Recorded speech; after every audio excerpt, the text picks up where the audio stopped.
Big Band Benny, second choice, completes the line, standing by for a start. They're at the post. They're off. And several steps slowly away, Big Band Benny had a horrible start there. It's Silencium that surges to the early lead. Diamonds in her eyes. On the outside, Grin and Bear and All About the Drama. Then Our Petunia and Big Band Benny. We're down to Grin and Bear and All About the Drama. Grin and Bear, All About the Drama. Grin and Bear! Grin and Bear got it by a head to All About the Drama. And then Silencium and Diamonds in her eyes. Grin and Bear, it appears, took a head victory in 22 and 1/5.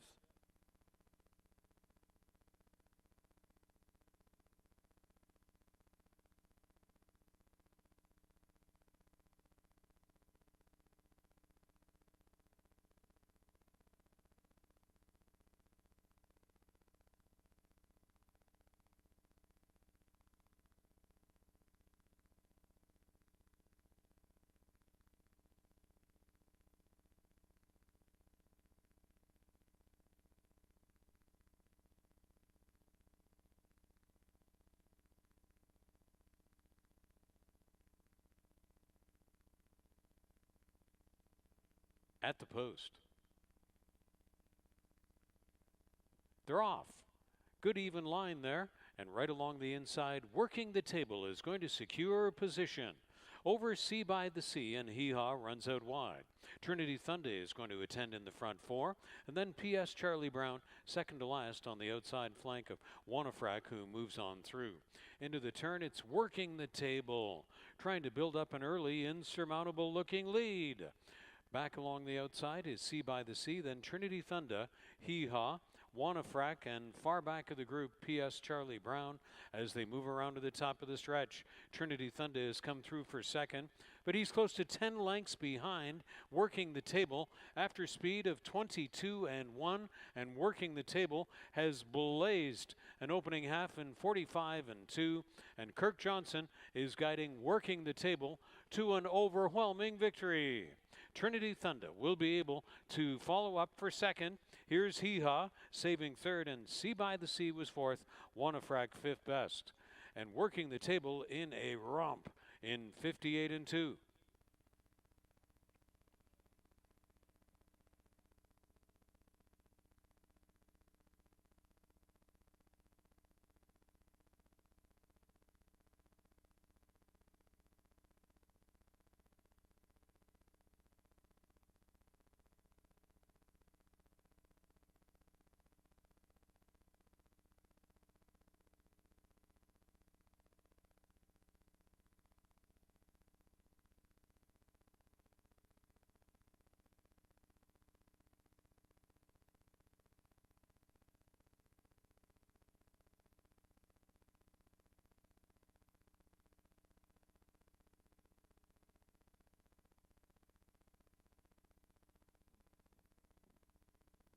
Second choice, Distinct Passion, completes the line.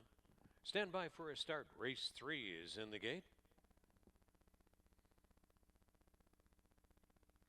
And they're off. Just a little bit slowly away and awkwardly was Raven's Cry. Amnesty first to jump for the lead. Optic in between. Overbearing, the favorite along the inside. Raven's Cry recovers to the inside of a reserved Lucky Street, who will be saving his best for in the stretch. And 2 more lengths to the trailer, Distinct Passion. So it's Optic and Omar Moreno set out on the point. Chased by Amnesty into the turn. Overbearing is attending less than a length away. Raven's Cry is in between. Lucky Street is trying to wind up widest into the front 5. 3 more lengths to the trailer, Distinct Passion. Round to the top of the stretch. Amnesty has come by Optic for the lead. A little shut off was Overbearing. Lucky Street is rolling wide. Distinct Passion out on the grandstand side. It's Amnesty in the stretch. 22 and 3, 45 and 2. Amnesty is clear. Overbearing will have to do a lot more down in on the fence. Lucky Street on the outside. It's Amnesty almost there. Amnesty to win. Amnesty holds off Overbearing. Lucky Street was third and Distinct Passion was fourth.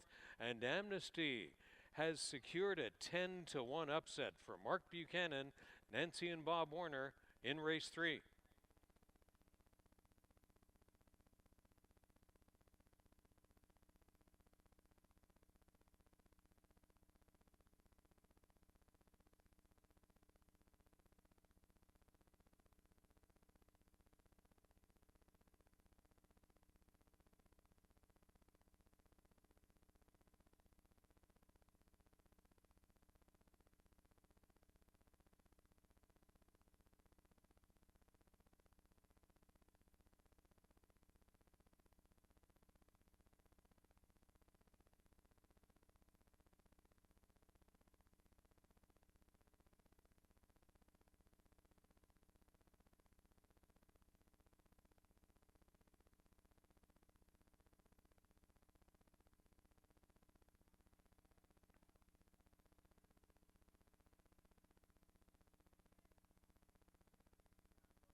They're off.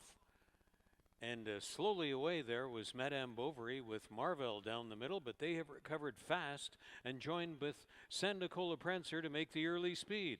Me Tia Regis is up in the front four. Natural Habitat is there in between horses. Quiet Ascot is away into the front six. Third from last, Doodle Dandy, then a Little Irish Luck and Wonderful Sophia. By 3 more lengths is the back marker over to the backstretch. It's Madame Bovary setting the tempo. San Nicola Prancer latches onto that speed. Marvell attending from third, and the bright gray Me Tia Regis is fourth on the extreme outside. Quiet Ascot traveling into the front five. Ahead of Doodle Dandy, a Little Irish Luck looking wider. Then Natural Habitat is eighth, and 6 more lengths back to Wonderful Sophia as the trailer. So the opening quarter speed was 23 and 3. They put up a pretty robust half of 48 seconds, and San Nicola Prancer is making her move right now, trying to haul down Madame Bovary. Quiet Ascot comes through into the front trio on the way into the final turn. Marvell is in the front four, and Me Tia Regis still attends in the front five. That's Natural Habitat on the fence, improving into the front six. Wonderful Sophia has passed Doodle Dandy and a Little Irish Luck. San Nicola Prancer. And the urging from Sunny Singh begins right here after middle speed of 3/4 in 1:13 and 2. Down in on the fence is Madame Bovary. Marvell came through in between. On the outside, Natural Habitat and Quiet Ascot. Natural Habitat is still coming at San Nicola Prancer. Natural Habitat getting up. San Nicola Prancer digs back in to win. San Nicola Prancer refusing to lose. Holding off Natural Habitat, Quiet Ascot, and Marvell. San Nicola Prancer fights back to win in 1:45 and 2.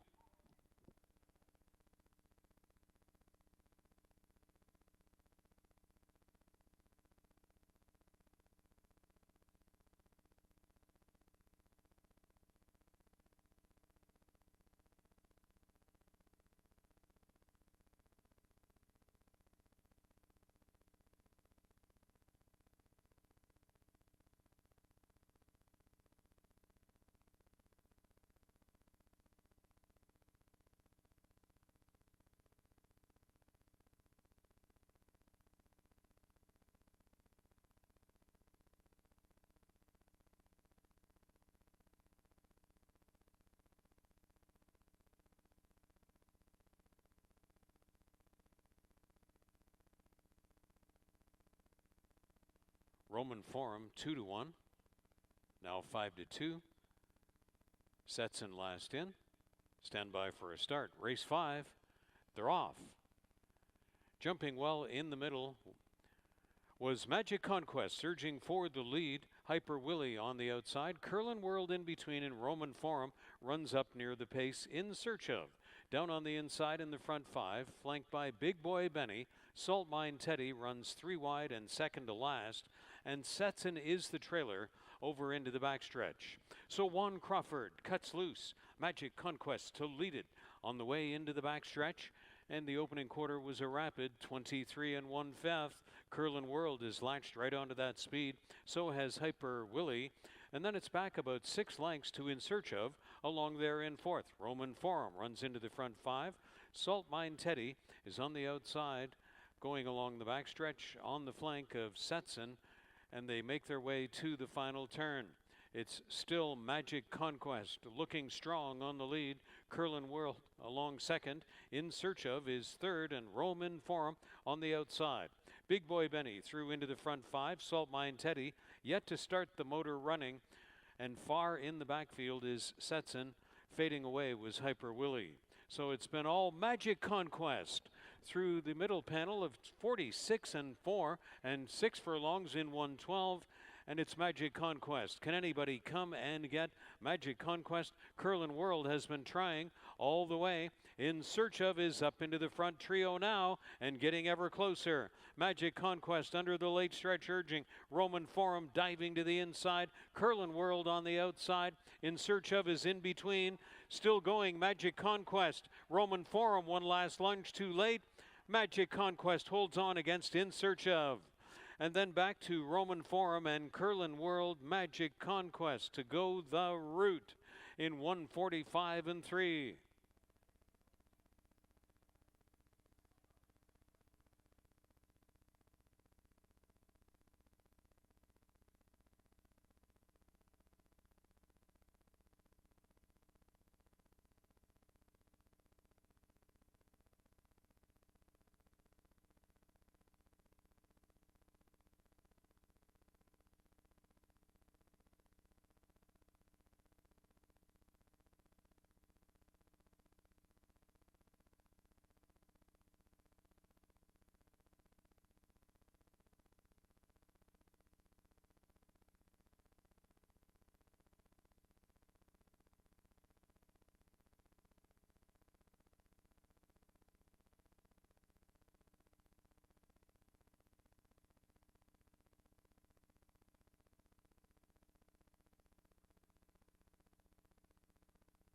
Lakshmi is in. Stand by for a start. Race 6. They're off. They broke in a really good line there, and it's I Am I Said showing first speed. Molly Terra and Rhythmic from the outside. Nanasev comes through, and right along the inside, Queen Leisha is going to be up near the tempo. The one that's back of the group is Ms. Sudu. So along the backstretch, Queen Leisha picks up the challenge of Nanasev, and Rhythmic runs out widest. Now Lakshmi is going to take some initiative and run up in between. I Am I Said is suddenly back in fifth. She is flanked by Ferry, yet to run. Molly Terra is out there widest, and Ms. Sudu has got a lot to do from the 8th and trailing position. Queen Leisha and Nana Sav are off in a bit of a front end grudge match and match race. 22 and 3, the opening quarter to the top of the stretch. Off a half in 46 and 2. Queen Leisha is under some early stretch urging from Helen Vanek, trying to hold off a very stubborn Nana Sav. Through the stretch they come. Queen Leisha is being attacked from all sides. The fresh legs from the back by Lakshmi. Molly Terra's come from a long way back. Ms. Sudu is going to pass them all down on the fence. Ms. Sudu got past the field to win. Over Molly Terra, Ferry closed up for third. It was close for fourth with Lakshmi against I Am I Said. Ms. Sudu and Chris Husbands found a way to win, and it was at 9-1.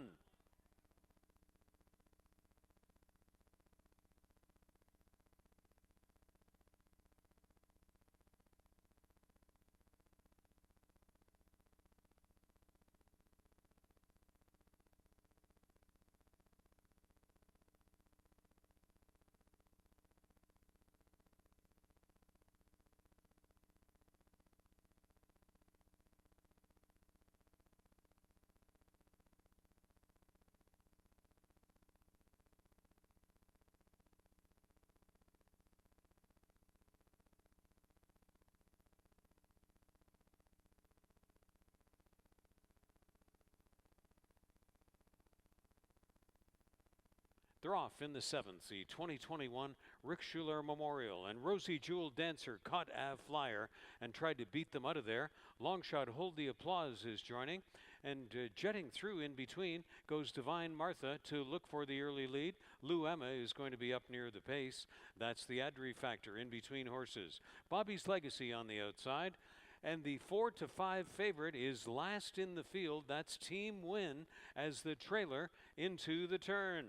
The opening quarter was slugged out in 22 and 4. Onto the turn they go. Hold the Applause. Divine Martha. Rosie Jewel Dancer is out wide. So is Bobby's Legacy. Lou Emma's not far away. Then the Adri Factor. And Team Win is going to try to sweep the field. Look at Team Win starting to circle horses from last. She's widest of all off this final turn. The middle speed was 46 seconds flat.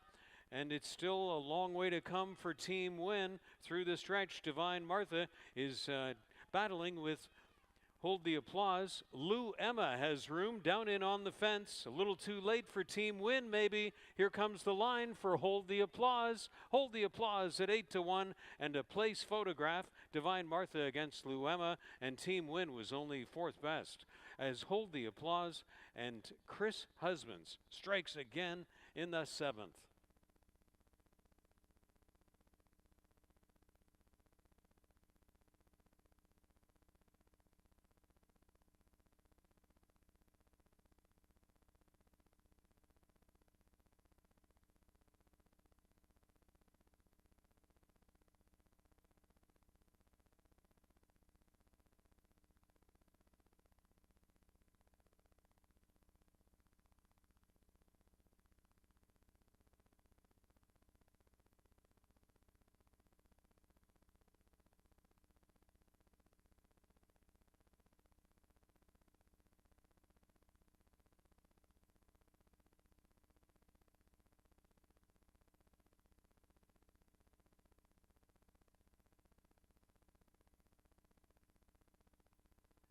4 in and 1 to go.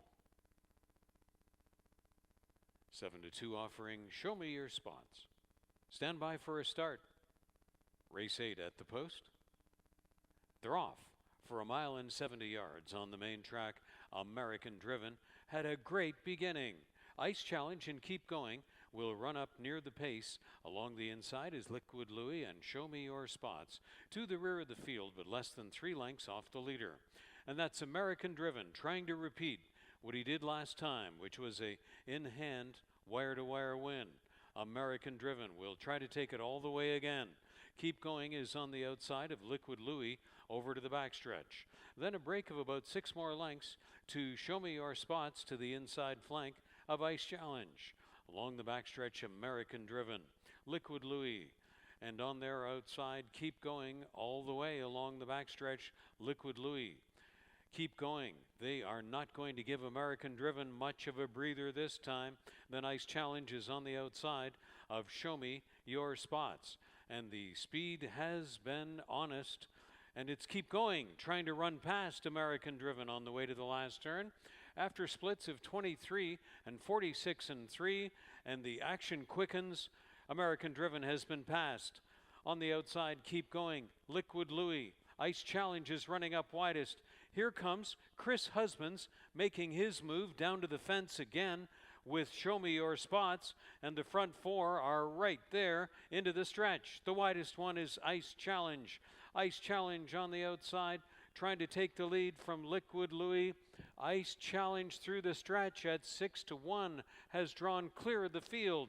Ice Challenge and Adam R. Santos. Liquid Louie, one last lunge. Ice Challenge wins by a long neck to hold off Liquid Louie.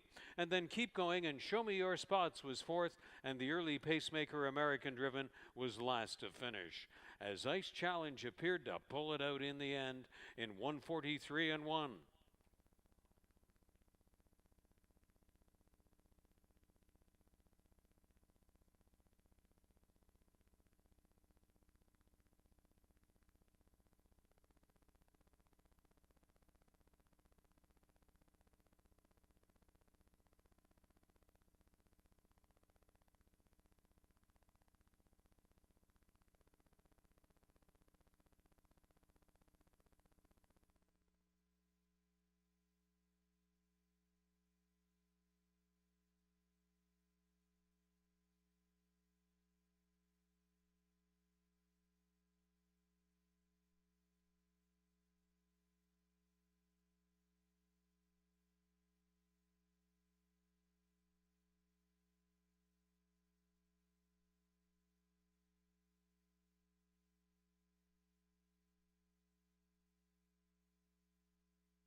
Here's the live shot, ladies and gentlemen, and welcome to one of the most special days of the year here at Fort Erie Racetrack and indeed all of the nation.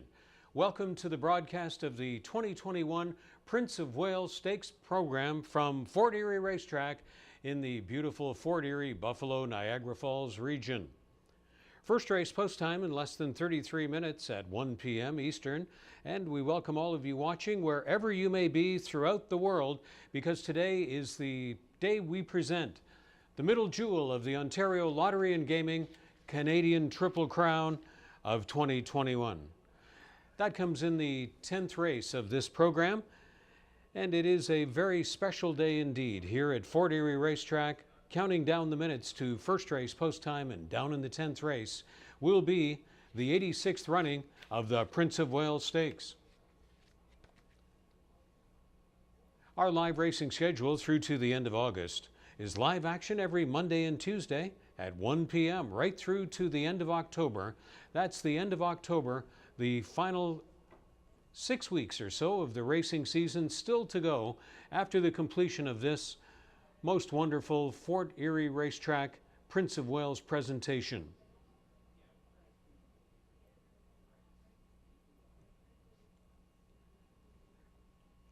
And we want to welcome you all to this special day at Fort Erie Racetrack. The food trucks are on site here, all kinds of excitement and music and food offerings everywhere. Thanks to those of you who went through the process to make your online application at forterieryracing.com and join us on track for Prince of Wales Stakes Day 2021.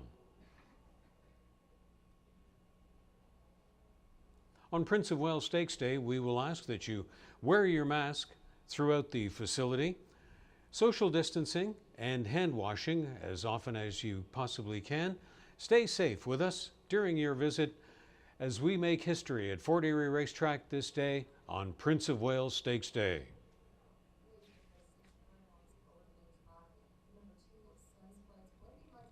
Now, with your pens and pencils at the ready, here are the changes. In the first race, 2 Martini Sioux will race 2 pounds over. 3 Giant Mine, 1 pound over. In race 2, 1 Red Equinox. Has a rider change, make it Chris Husbands. Chris Husbands will ride 1 Red Equinox in race 2. Still in race 2, 4 Silent Guru has 1 pound overweight and blinkers added. 5 Carrick's Beauty, Stewart's Scratch, out of race 2. Race 2 is one of 4 supporting stakes on the program, the Rondo Bay Stakes, in race 2. On to the third race, which will go as programmed, no changes in race 3. The fourth race, 5 Blind Trust will race 1 pound over. 6 Savvy Layla, 2 pounds over in the fourth race, the Lake Erie Stakes, Ontario Sired Heritage Series for a purse of $80,000. On to race 5, 1 Duke of Hearts is a Stewart's Scratch.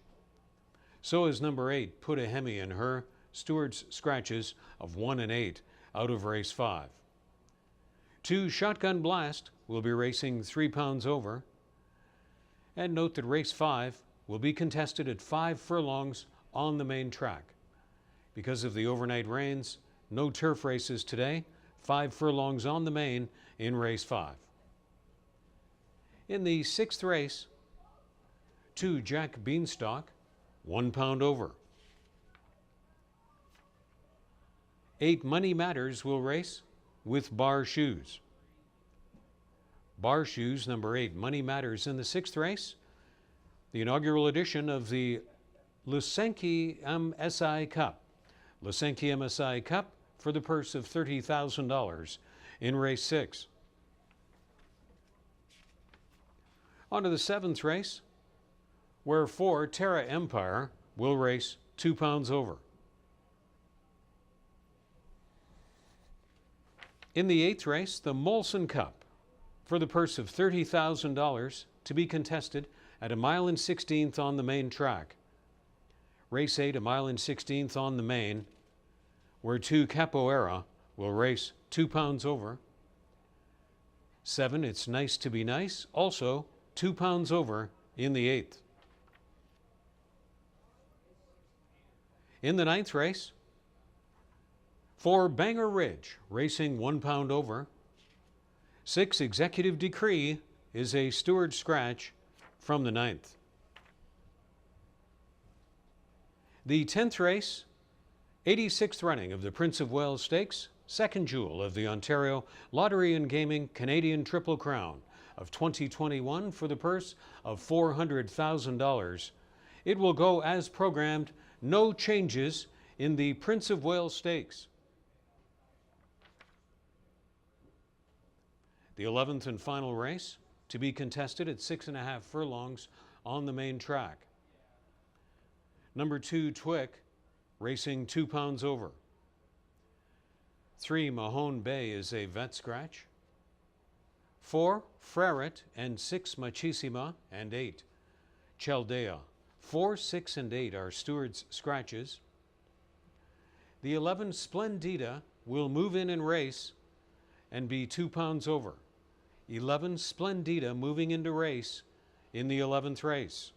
Numbers 12 and 13 are stewards scratches and will not go. First race post time in less than 27 minutes. Welcome back into the broadcast studio high atop the press box here at Fort Erie Racetrack. I have the easy part this day. I'm up in the air-conditioned press box, but it is the most special day of the year here at Fort Erie Racetrack because we have Ontario's man about horse racing with us. I'm talking about the incomparable Greg Blanchard. Greg, maybe you'd set the scene for us in that sultry, high humidity setting down there by the walking ring here at Fort Erie Racetrack. Greg, down to you. Well, thank you very much, Frank. And yes, coming into the day with the weather we had yesterday, we were not sure what to expect. Torrential rains overnight, lots of thunder and lightning and inclement weather in the area, but it has cleared up just in time. Unfortunately, off the turf course today, but nonetheless, Mother Nature has come up big for us this afternoon. It is a really nice, warm, sunny afternoon. Not the typical weather when the race is held in its traditional time slot earlier in the year, but nonetheless, a picture-perfect day, really, for this time of year. And what a program we have assembled today. 11 races, plenty of great wagering opportunities on Prince of Wales Day, including a pair of Pick 5 wagers that we're going to dive into a little bit later. No less than 5 stakes races today as well, which really does bolster the undercard and make it a fun atmosphere. Great to welcome more spectators on track this year as well.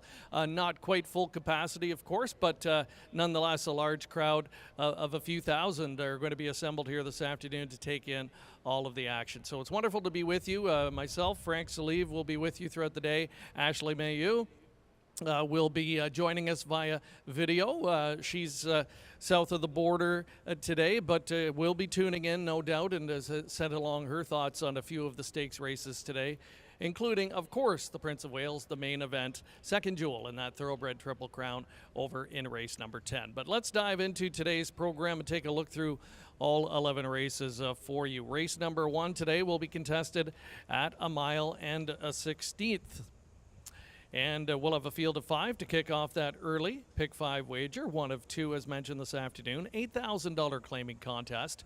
A couple of horses I think that are going to get the bulk of the attention, including I Idolize You, the number 1, and the 4 Florida 1. That's the one that I landed on here. Second start for the Ross Armada Jr. Barn, 4th in the debut last time out at Woodbine. Looks like a very good fit here. And I think the 10-year-old class veteran with almost $600,000 earned lifetime will add to that total with a victory this afternoon in race 1. Frank, where have you gone? Same horse, Greg. 4 Florida 1 is my top choice. Number 5 AI Initiative racing from the very productive John Sims stable. Again, one of the top leading outfits here at Fort Erie Racetrack this year, as John Sims Shedrow has been for most of the past decade here in Fort Erie. And I Idolize You is going to be the top call of our track handicapper Ashley Mayu in the daily racing form. But I'm on side with you in the first race with Florida 1.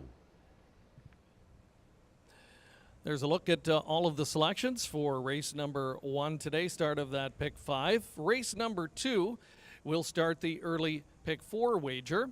And in race number 2, it'll be our first stakes event of the afternoon, the $80,000 guaranteed Rondo Bay Stakes. And this is for Ontario sire to 3-year-old fillies. Excellent field of 8. Assembled for this one, 2 Sun Sprite, the one that I've landed on. Luis Contreras teaming up here with Kevin Attard. Hasn't been able to find the winner's circle in each of the last 3. 2 of them were stakes contests, but has been able to win twice in 6 career starts. Has missed the board only 1 time. Already 100,000 plus in the bankroll for Sun Sprite. We'll go over to Frank and see if he's in agreement with my top pick for race number 2. I'm going to search for a little bit of a price, Greg, because Red Equinox is getting Chris Husbands as the replacement rider, and that is absolutely fine in my books because I've been watching Chris Husbands winning all season long here at Fort Erie to be the leading rider with 43 riding wins coming into today. So certainly Red Equinox and Chris Husbands, already a 2-time winner in her career at today's distance. I really like that. I do want to make a local observation here, and that's the way number 3, Careful Java, won her last start. You must respect the local combination of Mickey Neubauer and Melanie Pinto. I think they've got a big shot here in race 2 with Careful Java, who could not have been any more impressive in that last start. Greg? All right, that's race number 2, start of the early pick 4 wager. Over to race number 3 we go next. 6 furlongs sprinting here for claimers in for the tags of $4,500 down to $4,000. And another competitive field here. It's hard to find what you would call a standout when you look at the program in this spot. Good looking field of 7. Number 3, 8 Speed, the one that I've landed on. Second start for a new barn as well. Tried it against tougher company last time for trainer Gary Chadobiak and was a good third here at the Border Oval, but is going to drop down off of that solid effort last time. And the class relief might make the difference here this afternoon. Frank? Well, the beaten favorite in the last 2 starts has been 7 Dad's Missy, and Luis Contreras is in town today. He used to ride every Tuesday a couple years ago here at Fort Erie Racetrack. He has the local knowledge. He's picked up a live-looking mount here to me in 7 Dad's Missy.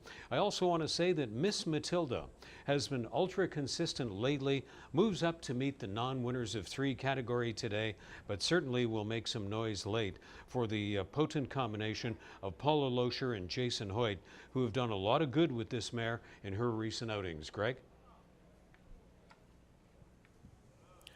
Our second stakes race of the afternoon will be in the 4th race, another $80,000 stakes event here. 3-year-old Colson Geldings, Ontario sired, in the Lake Erie Stakes at 6 furlongs. And not shocking that the horse I've picked here is number 1, Forest Survivor, has won 2 in a row, including the Lake Huron at Woodbine on August 7th. A similar group there, and was able to win in front-running fashion on the day. 2 for 3, right at the top of his game coming in here this afternoon. And Frank, can anyone beat him in this spot? Well, it's always a horse race, Greg, but Forest Survivor, I'm going to point to just one tangible, that since that last ultra-impressive victory on August 7th, there has been an interim bullet workout on September 4th up at Woodbine. That is the clincher for me. I think this is one of the most logical and deserving favorites on the program today in the 4th race, 1 Forest Survivor. Greg? All right, Frank, over to race number 5 we go next. $3,000 claiming contest, 5 furlongs, was scheduled for the turf. Again, we are off the grass here this afternoon. Couple of scratches in there and a couple of key scratches. In fact, two that I had used in my top three being the number 1 Duke of Hearts and the number 8 Putahemi in her. So I've landed now on my original second pick in the race, Shotgun Blast, the number 2 in the field. This one, another one, making the second start for New Connections and using the same profile here. A horse that tested better company last time out and was very competitive in that particular race. And now with some class relief to work with, second start for the Connections, I think Shotgun Blast, and especially with a couple of key scratches, becomes a major contender in race number 5. Frank?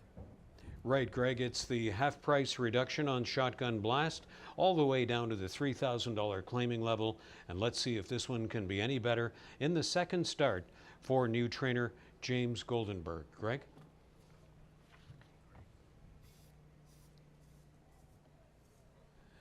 Race number 6, more stakes action.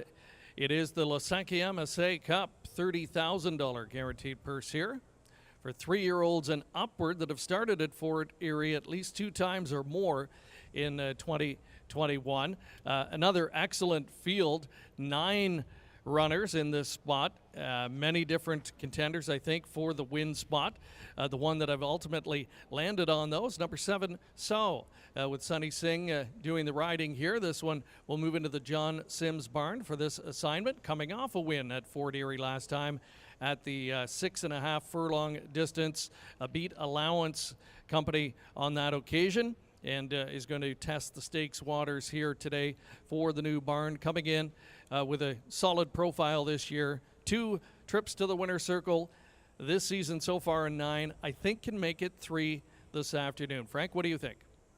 Well, if you saw Seau's last race, he had a poor start, and yet when he came to the wire, Sunny Singh was never ever worried. He cruised right past the field, and he was a winning favorite at just below 2-1 that day. So because of the way that Seau won his last race, I'm going back to him today here, Greg. But if you get anywhere close to the 9-2 on Awesome Miner, number 5, that could be a good price play to put on your tickets, because you're getting the highly productive local connections of Mickey Neubauer, the trainer, and the rider Melanie Pinto. So Awesome Miner raced absolutely great. Just got caught by Seau at the wire last time, but at 9-2, Awesome Miner looks pretty enticing, Greg. Let's turn our attention now to race 7 this afternoon. It will start the late pick 4 wager on the stakes-filled 11-race program. A $6,250 claiming contest at 5 furlongs. Number 2, Lost Corsage, is going to be exiting Allowance Company, where this one has competed in each of the last 3. A couple of on-the-board finishes against that level of competition today. We'll get to Plummet in company here. Kirk Johnson picks up a very live mount once again. He's been the regular pilot on board this one. Comes from a high percentage barn. Frank, I think a lot to like about Lost Corsage over in the 7th. Yes, Greg, I approached this one with a little bit of caution if she's too low a price. She hasn't been quite as good since the opening day win back on June 15th in the Summer Solstice Cup. And if for any reason Lost Corsage is not up to it, you certainly have some really good alternatives in Terms and Conditions, who is cutting back in distance.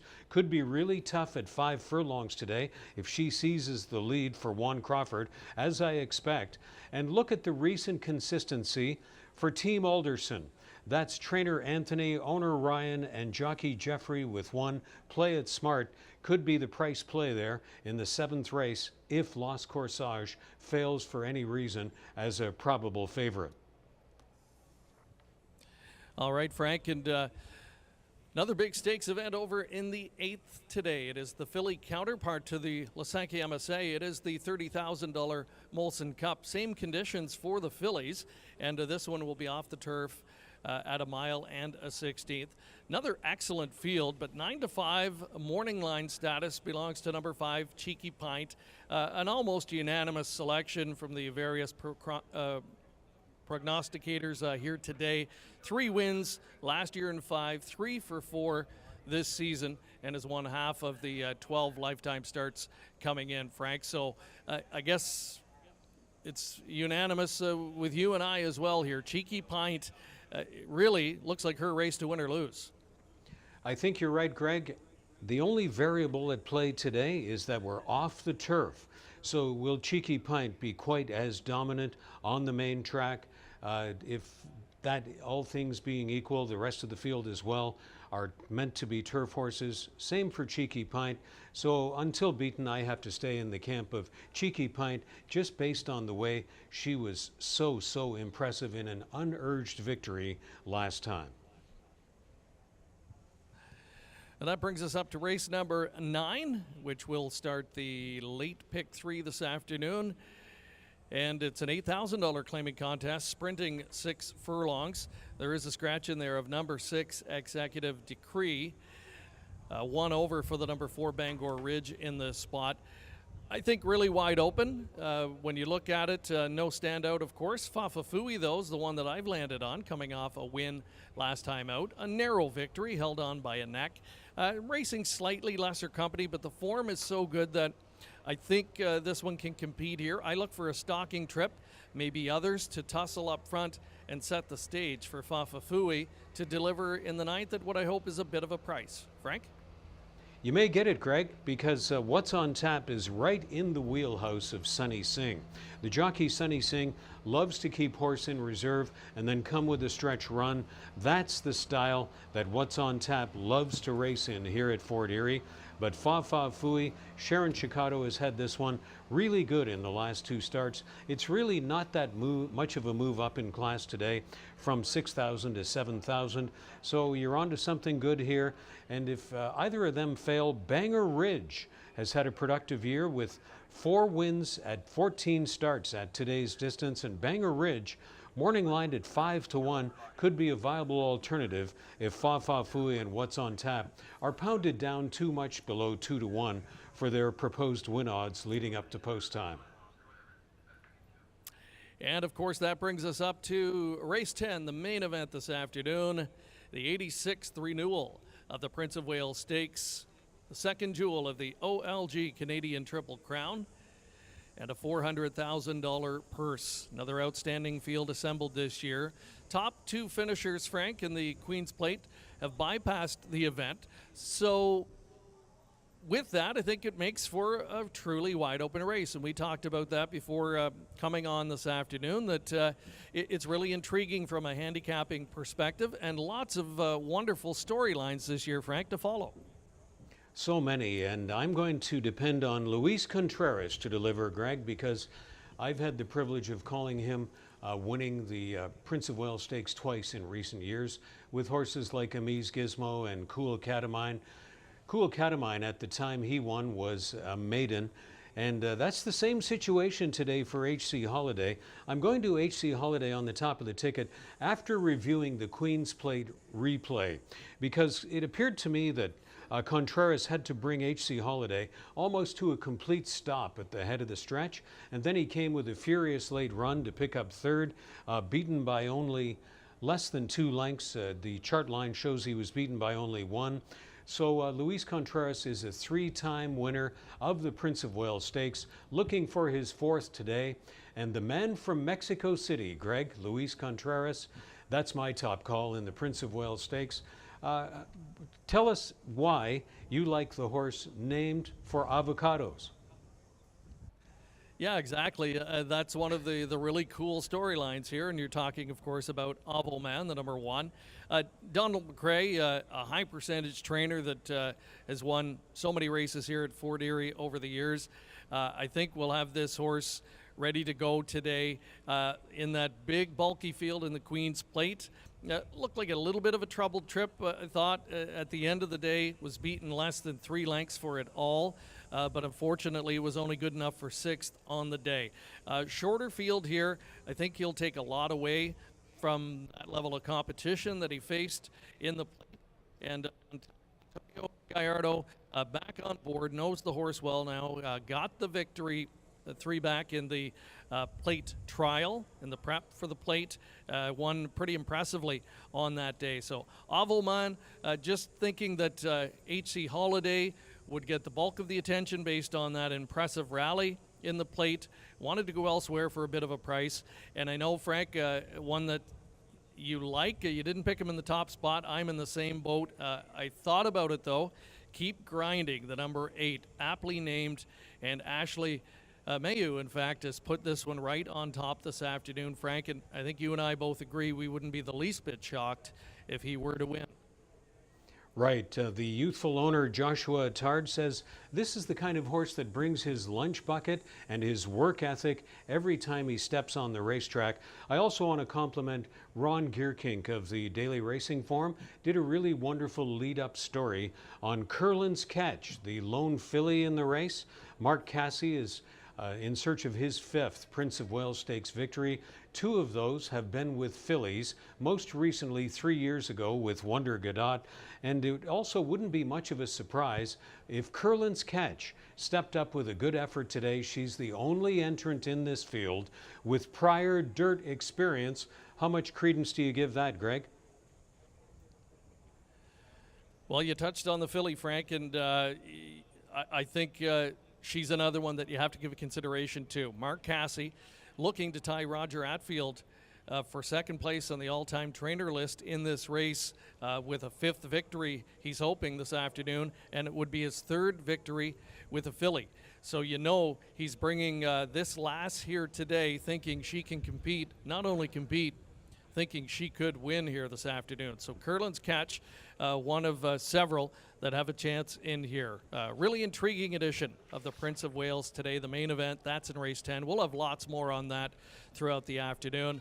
To wrap things up in the 11th, Frank, decimated by scratches. The only race today where we've got a host of scratches, unfortunately. The 3, 4, and 6 are all out of that 11th. My top 2 picks were going to be the 4 and the 6, so I've now landed by default on number 7, Loaded once more, with a couple of those big guns out of the way, so to speak. I think this one with a big chance to win. Who do you like in that finale? Number 11, Splendida, is my top call, Greg, because whenever they come in from the also eligible, I think that there is intention behind the connections that choose to bring a horse into race. The leading shed row of Julie Mathis here at the 2021 meet at Fort Erie Racetrack sends Splendida into battle in the 11th race. Greg, looking forward to your coverages all day long. Thank you very much, Frank. Have a wonderful afternoon from high atop in your perch here at Fort Erie Raceway, historic Fort Erie Raceway. And as you can see, it has turned out to be a wonderful September afternoon for the second jewel in the OLG Canadian Triple Crown of Thoroughbred Racing. We're getting a look at the horses ring as we get set to go here this afternoon. Race number 1, as mentioned, will start the first of 2 pick 5 wagers. Plenty of wonderful wagering opportunities throughout the day. Floor 1, the number 4 is the one that I've landed on in this spot, as mentioned, and here Idolize You from the season, and that one looks like a serious contender here as well. Has been able to win once this season. 4 on the board finishes from trips, always right there in the mix, and this is one that knows the track well. It's very simple, just 2 lines back. Good luck with your selections. We're getting set to kick off Prince of Wales Day for race number 1 in a few moments from beautiful Fort Erie Racetrack.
Introducing the field for the first race, post parading past the grandstand, Michael J. Blake.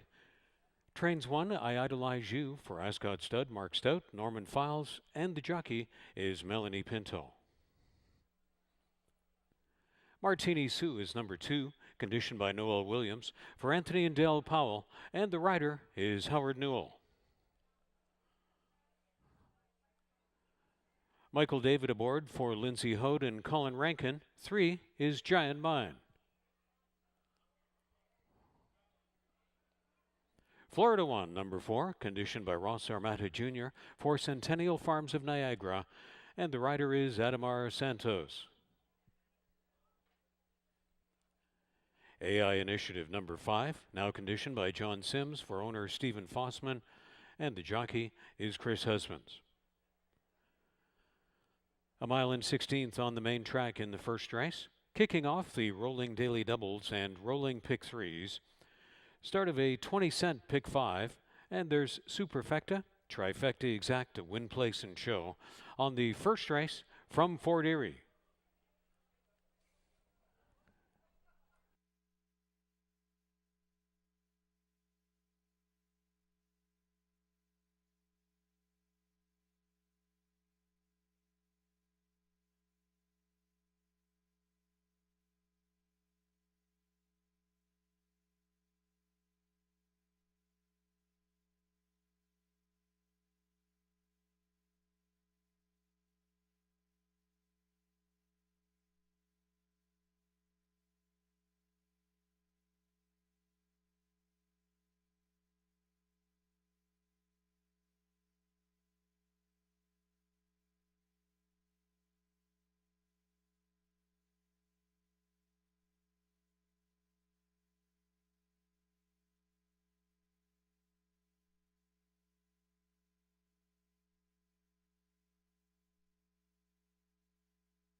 They're approaching the gate for the first race.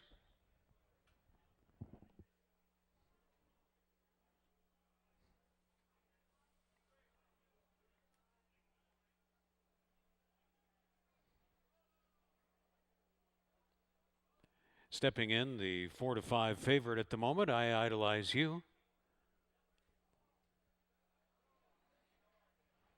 Martini Sue will be in double digits.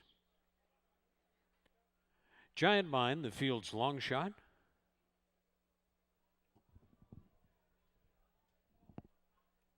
Second choice, Florida 1.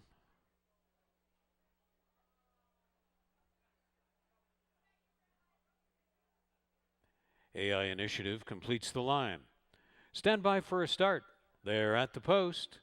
They're off for program 27 of the season and 2021 Prince of Wales Stakes Day at Fort Erie Racetrack, and they came bounding out of there together. Short lead into the turn for Giant Mine. Florida 1 is going to be latching onto the speed and running widest of all into that turn. Martini Sue still right up with the pace, then AI Initiative, and post-time favored I Idolize You is in reserve to the rear of the field, but only 3 off the lead, taken by Giant Mine.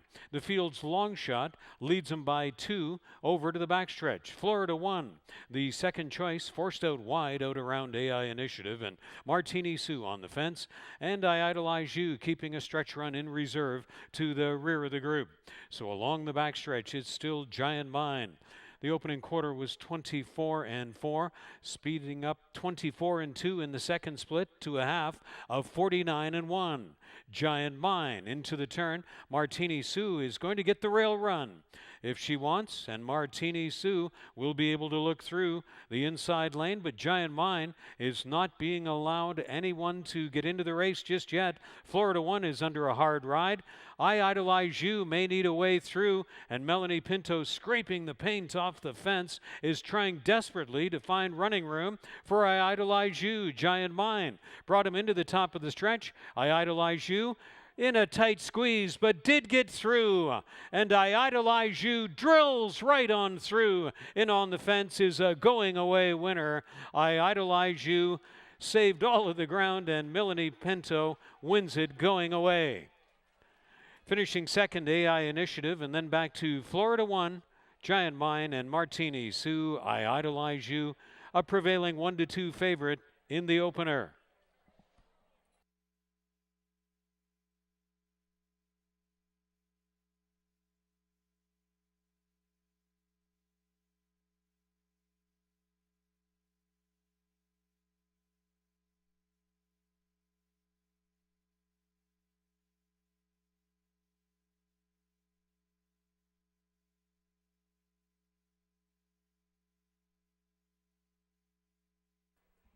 One, 5, 4, and 3 posted from the first race. 1, 5, 4, 3. Through running times of 24-4. The half in 49-1. 6 furlongs, 113-1. And the mile in 16th in the first race in 144 for I Idolize You when made official.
Back to the winner's photograph.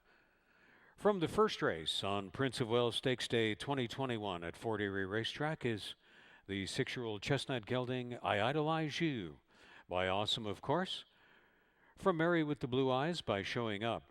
Bred in Florida by Mr. Amore Stable Corporation. Trained by Michael J. Blake. For Mark Stout, Norman Files, and Ascot Stud. And the winning ride mapped out by Melanie Pinto. Second win in 6 starts this year. I Idolize You. First to run the mile in 16th in 1:44. That's official. A $3 winner, I Idolize You. Topping a 1.5 exacta for $8.20. Trifecta, $13.10. The $1 superfecta, 1, 5, 4, and 3, $18.80.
The Turfside Dining Room is open again at Fort Erie Racetrack. A delicious and inexpensive way to kick up your enjoyment of your afternoon and early evening at the races at Fort Erie Racetrack. Reservations are required. Call 905-871-3200 extension 3617. And we hope for the privilege of hosting you soon in Fort Erie Racetrack's Turfside Dining Room.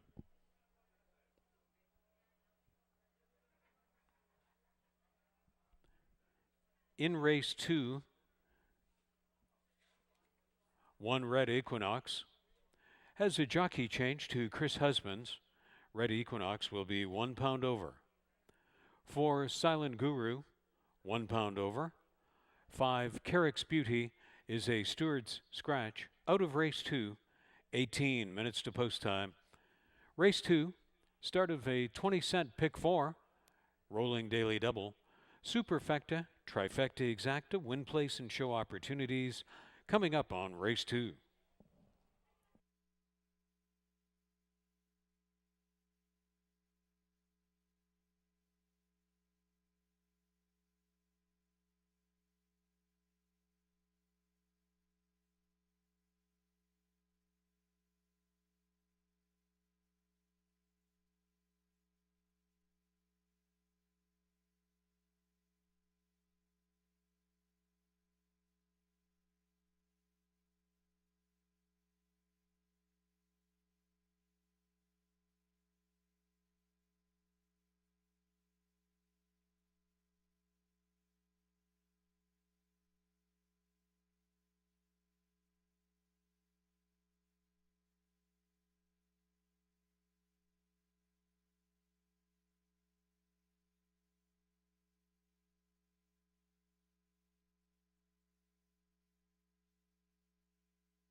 Welcome back to Fort Erie Racetrack. We are underway on Prince of Wales Day. In the opener, favorite getting it done to start that early pick 5 wager. I Idolize You. Nice rail skimming run from rider Melanie Pinto. She'll be on board Careful Java here, post 3 starter, and one that's getting some tote support here in this second race. First of 5 stakes races this afternoon. The $80,000 Rondo Bay Stakes for 3-year-old fillies sprinting 6 furlongs, and good looking contest coming up here. And to tell us a little bit more about her thoughts via video, here's Ashley Mayu. The first stakes race on the card. It's the Rondo Bay for 3-year-old fillies. They'll go 6 furlongs over the main track. The number 2 Sunsprite's going to be my top pick in here. I know she's winless in 2021, but I feel like she's improved slightly in her 2 starts this year from what we've seen. She's going to make her 3rd start off the layoff.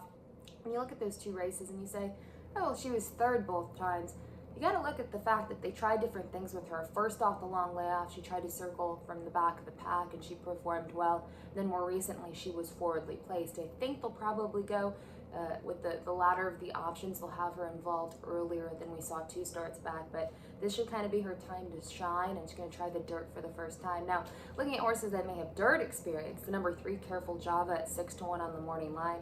I think this filly is sneaky in here. She's one of the local contenders. She finished 2nd in her first 2 starts of her career. Now, I know they were going a comparable distance today, 6.5.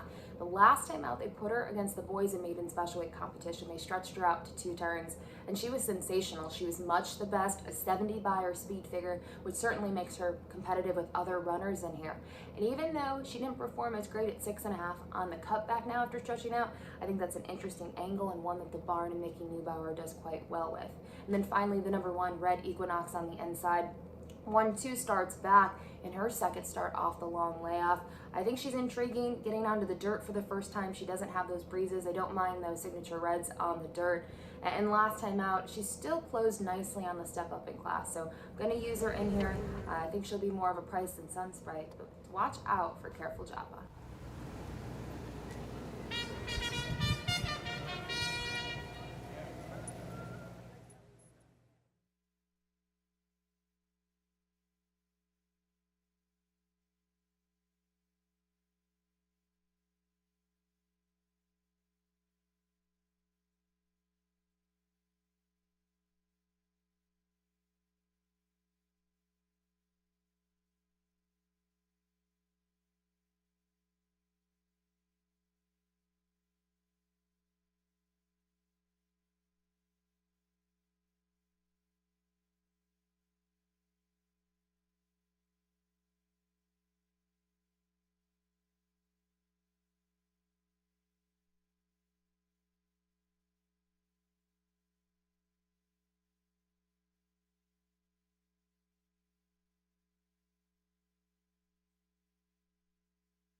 Riders going up for race 2.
Introducing the field for race 2 post parading.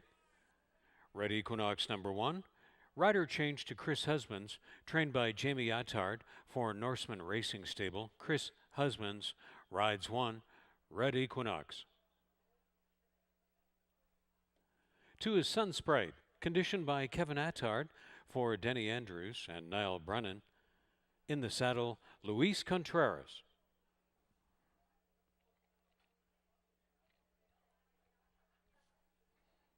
Careful Java number 3, conditioned by Mickey Neubauer for owner Charles Fipke. And in the irons, that's Melanie Pinto. Gary Boulanger in the ride. For the ownership of Shale Wagman, trainer Denise McClackery. 4 is Silent Guru.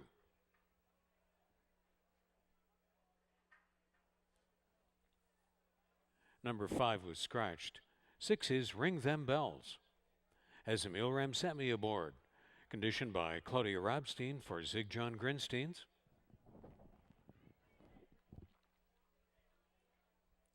Benny's Button is number 7. Trainer Beverly Chubb shares ownership with Shamrock Racing Stable, and hired to ride is Juan Crawford.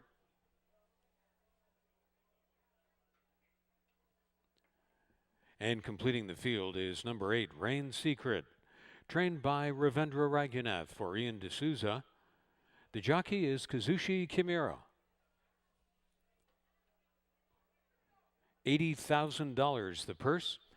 Race 2 is the Rondo Bay Stakes in the Ontario Sired Heritage Series.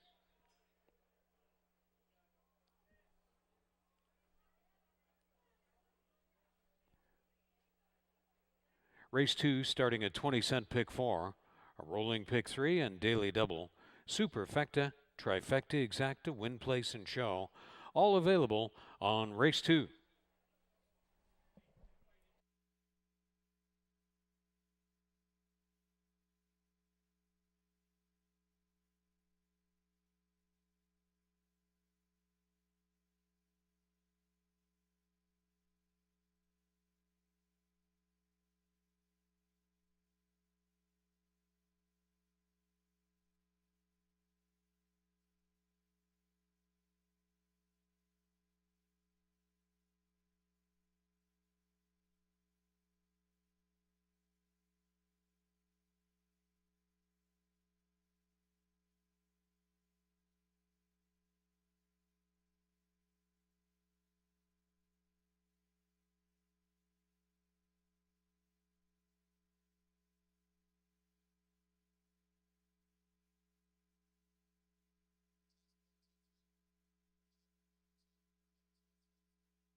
The riders have taken their horses back to the 6 furlong starting point, and the starting gate is being wheeled into position.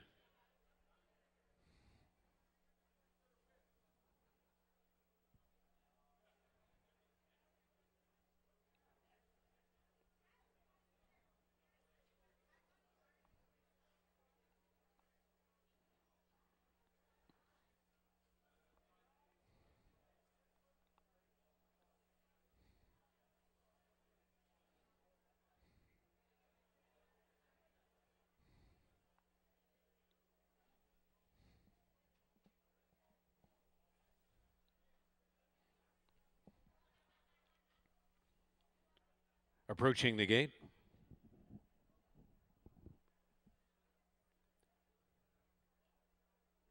The favored Sun Sprite first to step in. Local hopeful Careful Java getting 3-1 respect.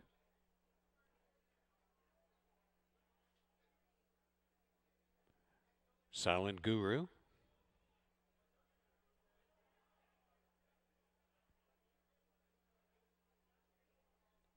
Ring Them Bells, the field's long shot.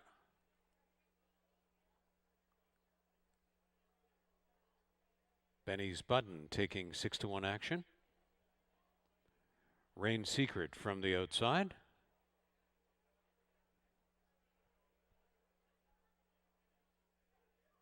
Stand by for a start. They're off in the Rondo Bay Stakes. And a poor start for Sunsprite along the inside. Red Equinox moved on through. It's Rain Secret that burst right out of there to lead it. Benny's Button on the outside of Silent Guru. And then Red Equinox is into the front four. Careful Java, about 5 more lengths, is back there in 5th. Then Ring Them Bells, and after a delayed start, Sunsprite is back of the field. Into the turn they will go after a spirited opening quarter of 22-1, laid down by local longshot Rain Secret. Benny's Button running on the outside of Silent Guru and Red Equinox. Checked up on the turn there. Careful Java yet to be heard from. Sunsprite making a huge recovery. Is really rolling for Luis Contreras on the outside. And Ring Them Bells is the gapped off trailer into the stretch. They're in the lane after a half in 45-4. Sunsprite still out widest. Red Equinox has picked off the leaders and come on through against Benny's Button. Benny's Button, Red Equinox, and Sunrise. It's Red Equinox. Chris Husband's almost there. Red Equinox scores in the Rondo Bay Stakes over Sunsprite. And then back to Benny's Button and Careful Java. Red Equinox and Chris Husbands win the Rondo Bay in 1:11.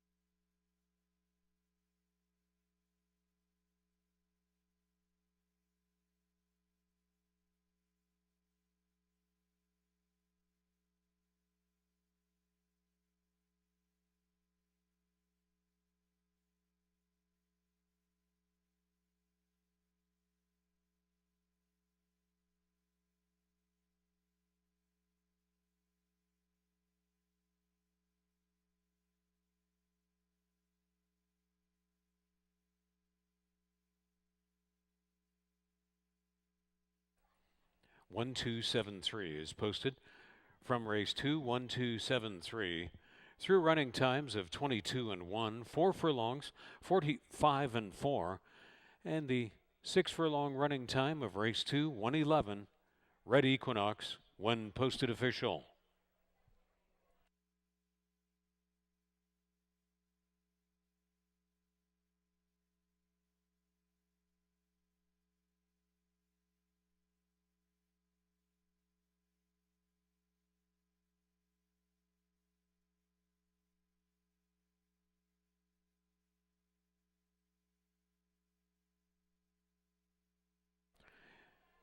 Steward's inquiry called from race 2. Hold all tickets. The steward's inquiry concerns the start and number 2, Sunsprite. Steward's inquiry into the start concerning number 2. Please hold all tickets. From race 2 in Fort Erie.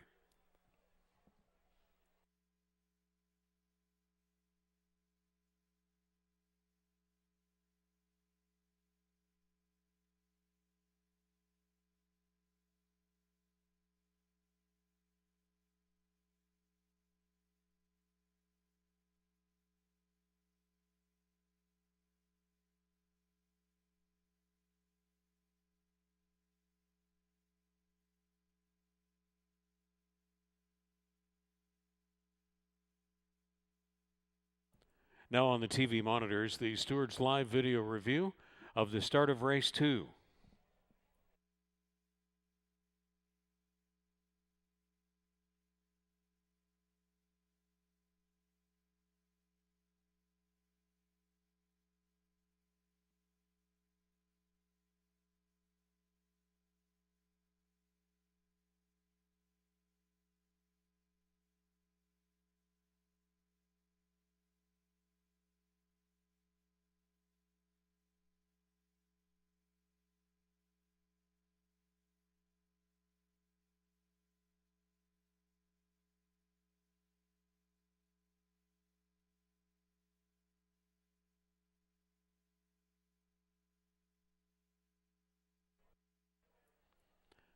Now to the infield stakes champions winner's circle is number 1 Red Equinox.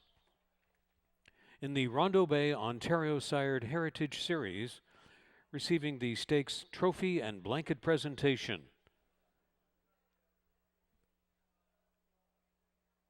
Fort Erie Live Racing Consortium Director Nick Gonzalez, along with Ashley Douglas, Gordon Thane, Karen Allen from the Ontario Lottery and Gaming Corporation,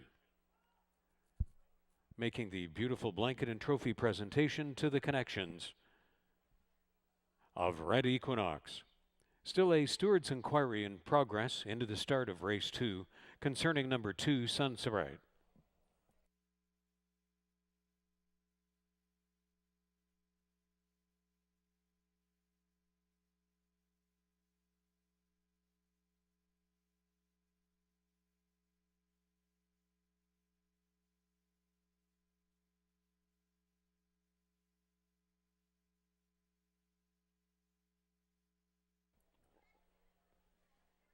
From the steward's inquiry, insufficient reason for any changes, no changes.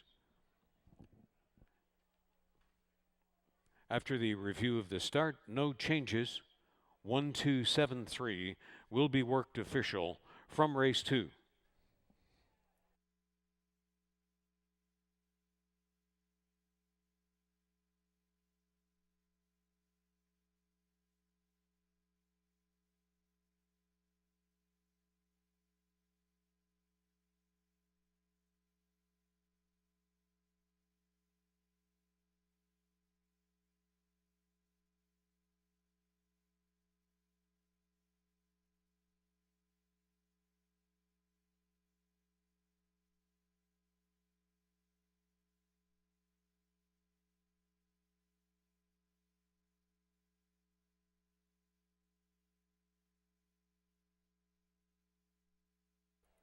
Red Equinox was back for the victory photograph and presentation.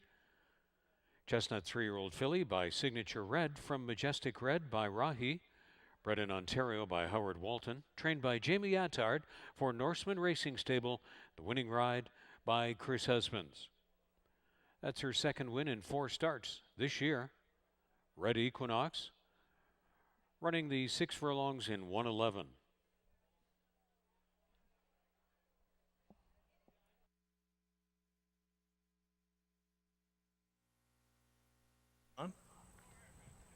We have Greg Blanchard live in the winner's circle. Greg? Thank you very much, Frank Salive. We'll start with Chris Husbands. First of all, Chris, when did you find out that you were going to be riding this one? Yesterday, about yesterday evening, coming home after races yesterday, I found out about it. And I was really excited, really, that I got a shot at it, too. For sure, and you made the most of it. Can you walk us through the trip? Well, she broke pretty good, and I was sitting pretty comfortable.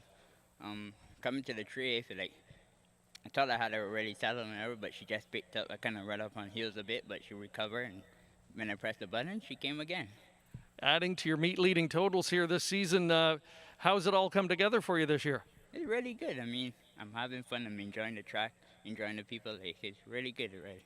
Best of luck the rest of the day. Congratulations. All right, thank you. I'd like to thank Jamie and the owners and the All Connection. Thanks a lot to everyone.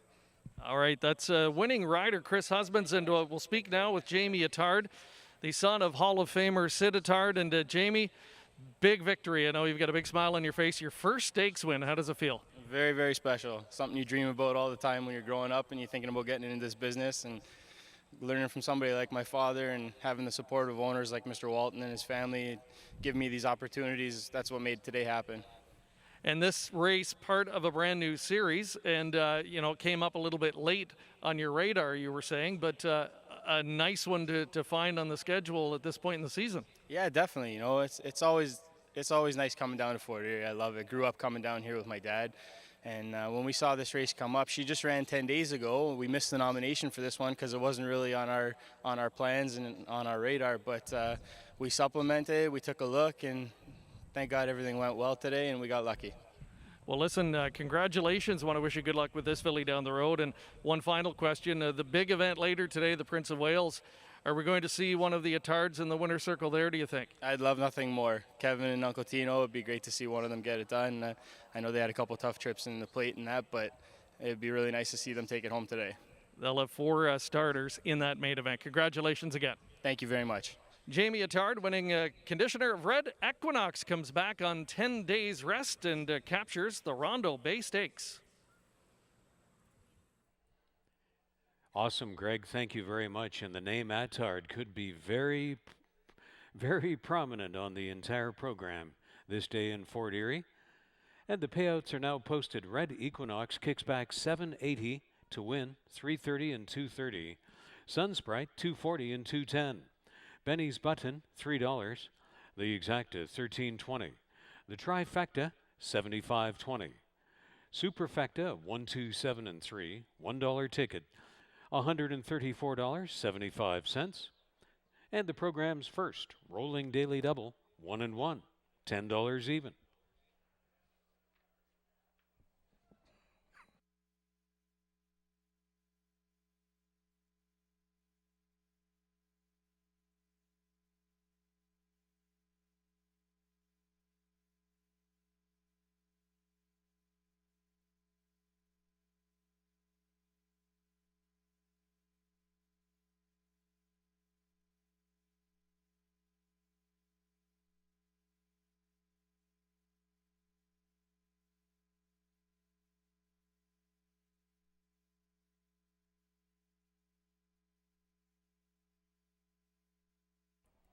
We have a special birthday guest in the house.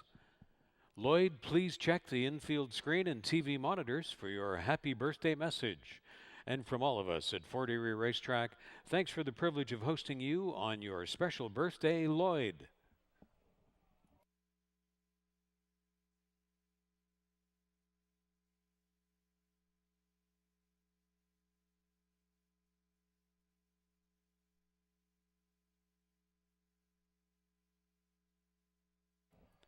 No changes in the third race. Third race to go as programmed in 15 minutes.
Now, ladies and gentlemen, we direct your attention to trackside for the singing of the national anthem and singer. Oh, say, can you see by the dawn's early light what so proudly we hail at the twilight's last gleaming, whose broad stripes and bright stars through the perilous fight o'er the ramparts we watched were so gallantly streaming, and the rockets regular, the bombs bursting in air, gave proof through the night that our flag was still there.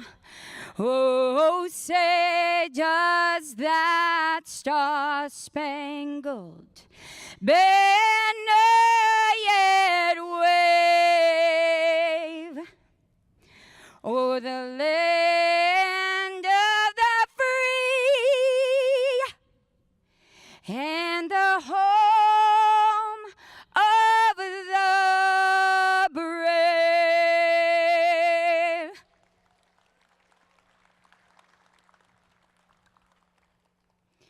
Oh, Canada, our home and native land, true patriot love in all of us command.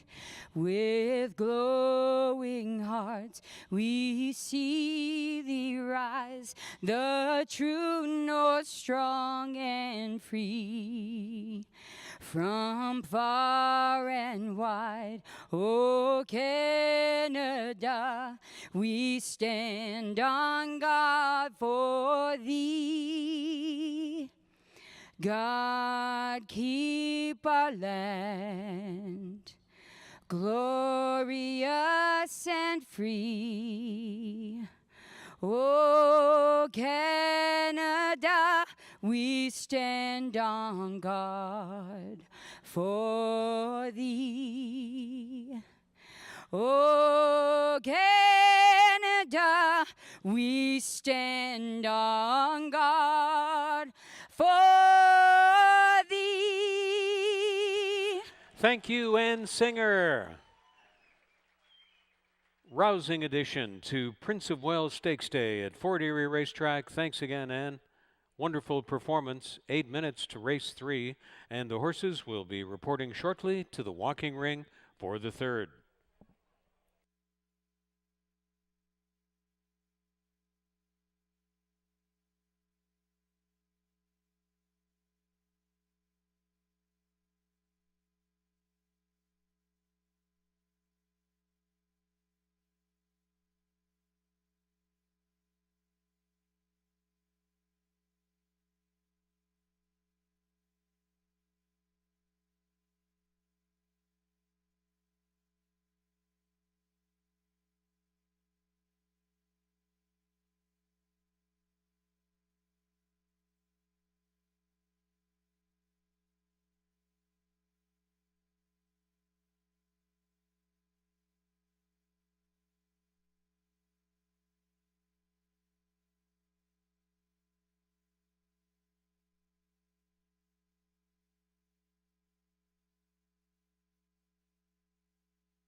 Riders up for race 3.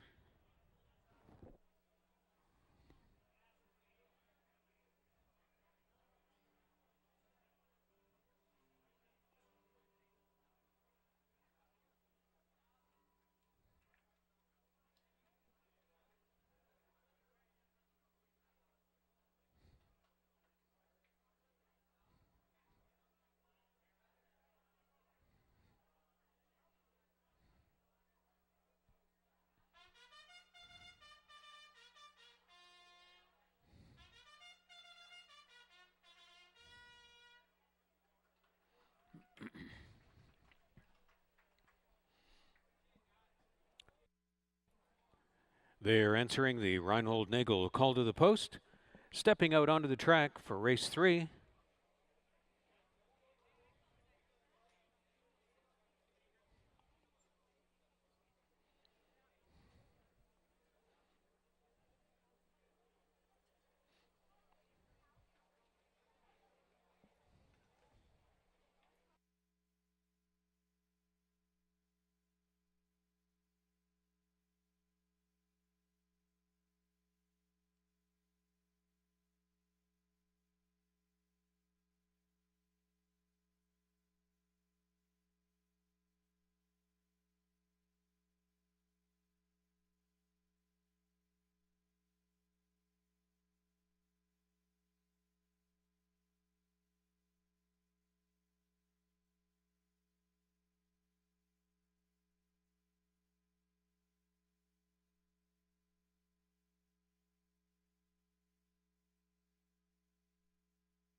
Here is Pastel Emily to lead out the race 3 post parade in Fort Erie. Trained by Ray O'Connor for Karina Schock, and the jockey is Adamar Santos. 2 is Miss Matilda, conditioned by Paula Loescher for Ron Sadler. Aboard is Jason Hoyt.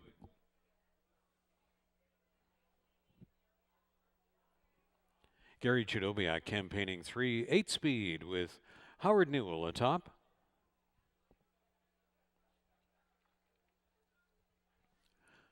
Julie and Daryl Ezra and Michelle Olson campaigning 4, Classy Vision with the mount, Omar Moreno.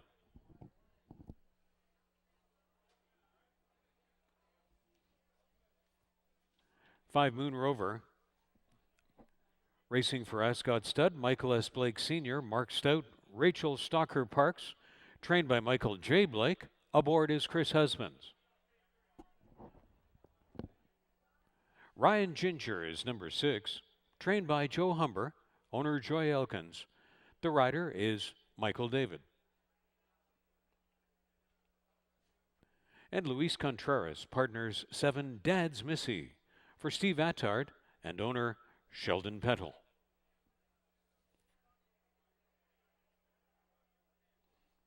The claiming field of the third race to run 6 furlongs starts a rolling daily double and pick 3. There's Superfecta, Trifecta, Exacta, Win, Place, and Show. Race 3 coming up from Fort Erie.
Riders now requested to take their horses back to the 6 furlong starting point for race 3.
Starting gate taking position at the 6 furlong point for race 3.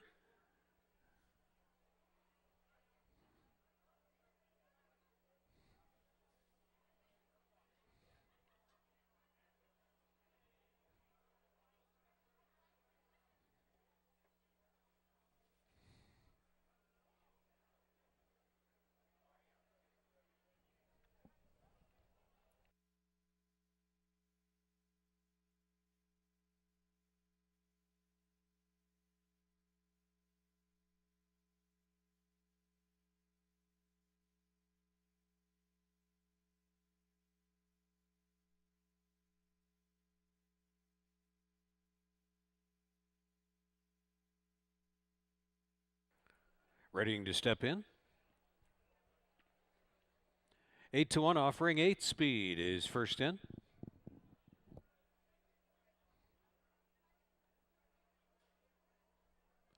Classy Vision offered at 7-2. Ryan Ginger 7-2. Favored Dad's Missy.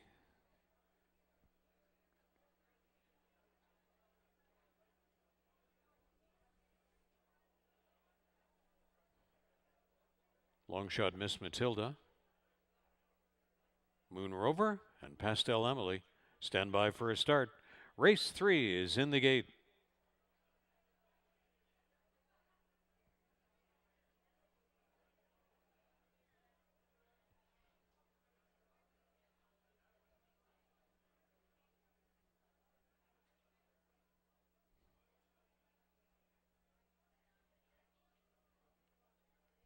We've had Miss Matilda break through the gate and unseat the rider. Stand by for more concerning number 2, Miss Matilda.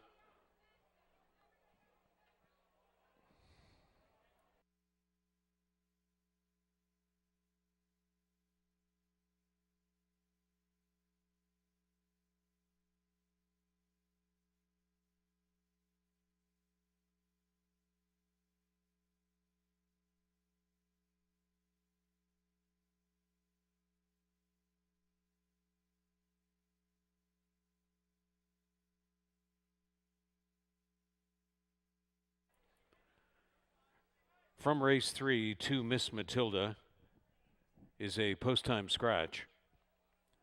Post-time steward scratch of 2 Miss Matilda.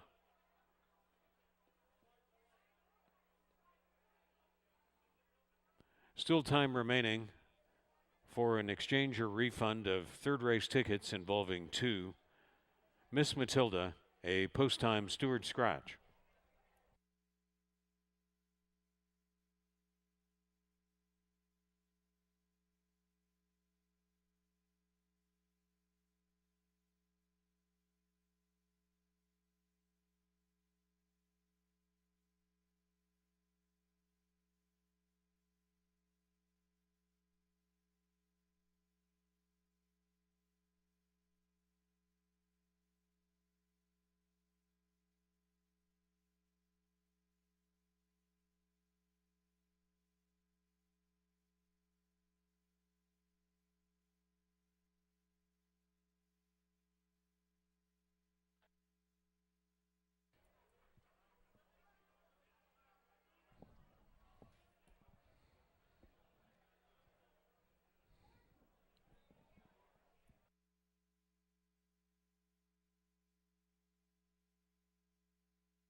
Race 3 field was backed out of the gate. We'll be shortly reloading.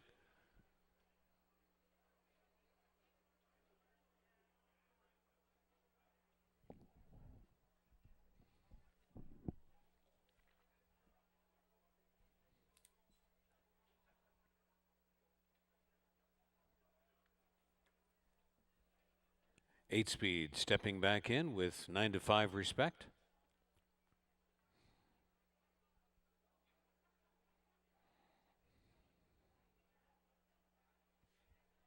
The closer, Classy Vision.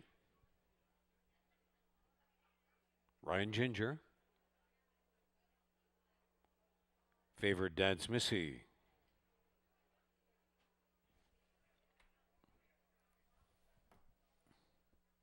Pastel Emily and Ryan Ginger. Moon Rover a long shot. Stand by for a start. Race 3 at the post.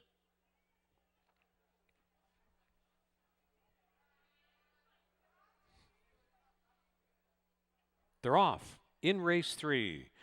Jumping first was Moon Rover, the best beginning of all. Pastel Emily, an early speed factor, so is 8 Speed, and the favored Dad's Missy is the widest one. On the outside flank of Ryan Ginger.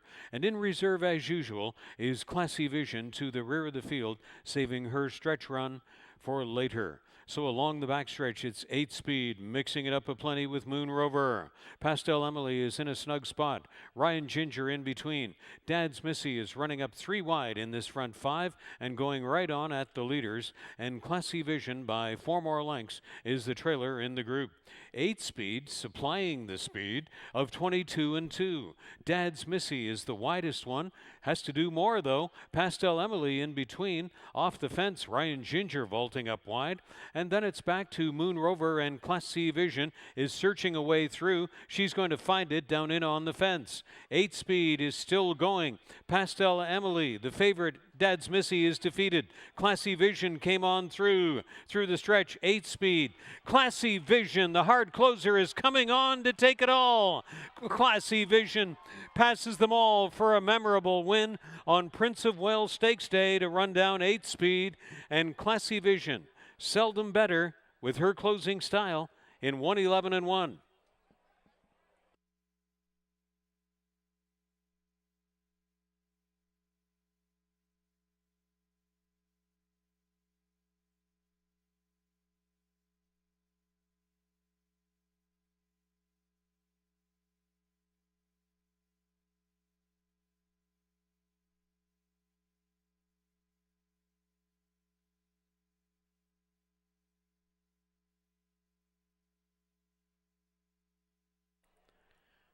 "4-3-1-6" is posted from race 3. 4-3-1-6. Race times recap: 22 and 2, 4 furlongs in 45 and 4. 6 furlong running time of race 3, 1:11 1/5. Classy Vision when posted official.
Classy Vision returning from the race 3 victory for the photograph.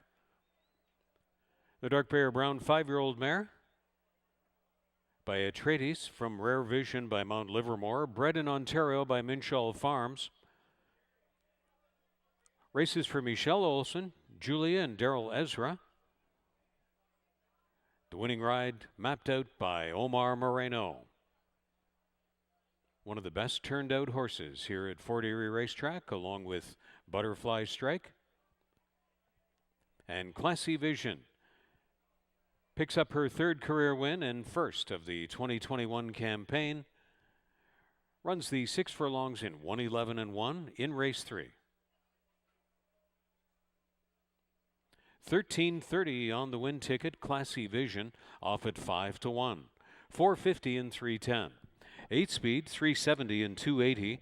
Pastel Emily 450. The exacta 38.80. The trifecta 147.90. The dollar superfecta $205 and a nickel. We had a consolation double because of the late scratch of 2 Miss Matilda, $5.50. Regular double of 1 and 4, $33.90. And the program's first $1 pick 3, $34.25.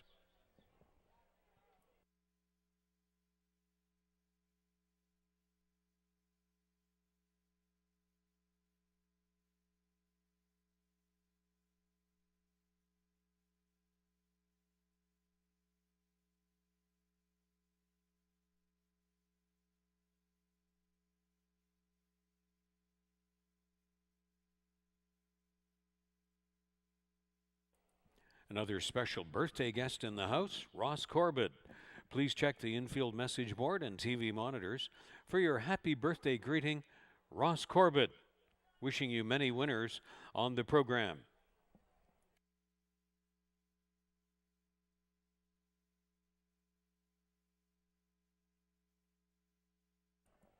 Racebook is in operation again at Fort Erie Racetrack, noon to 7:30 from Wednesday through Sunday for the best in simulcast and off-track wagering.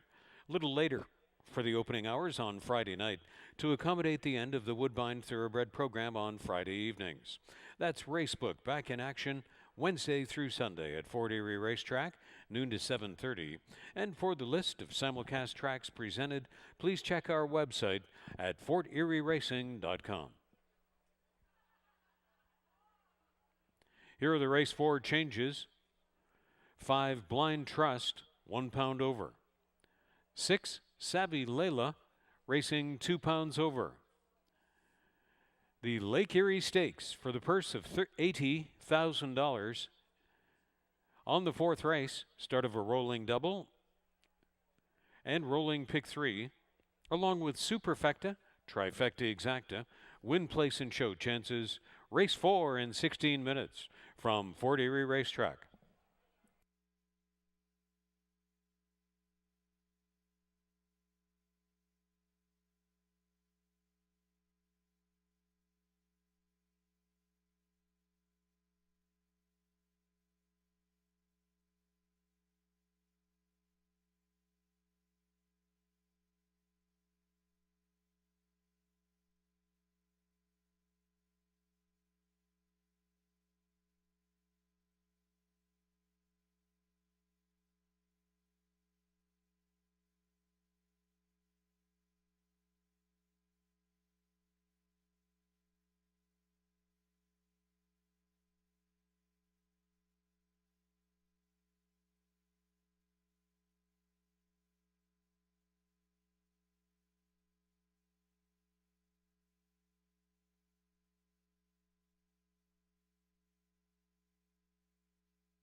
We are 12 minutes away from race number 4 this afternoon. We welcome you back to historic Fort Erie Racetrack. It is Prince of Wales afternoon, and getting set for the second of our stakes races today. It is the Colt and gelding counterpart to the earlier contested Rondo Bay Stakes, where Red Equinox gave conditioner Jamie Attard his first stakes victory. So again, congratulating him on that.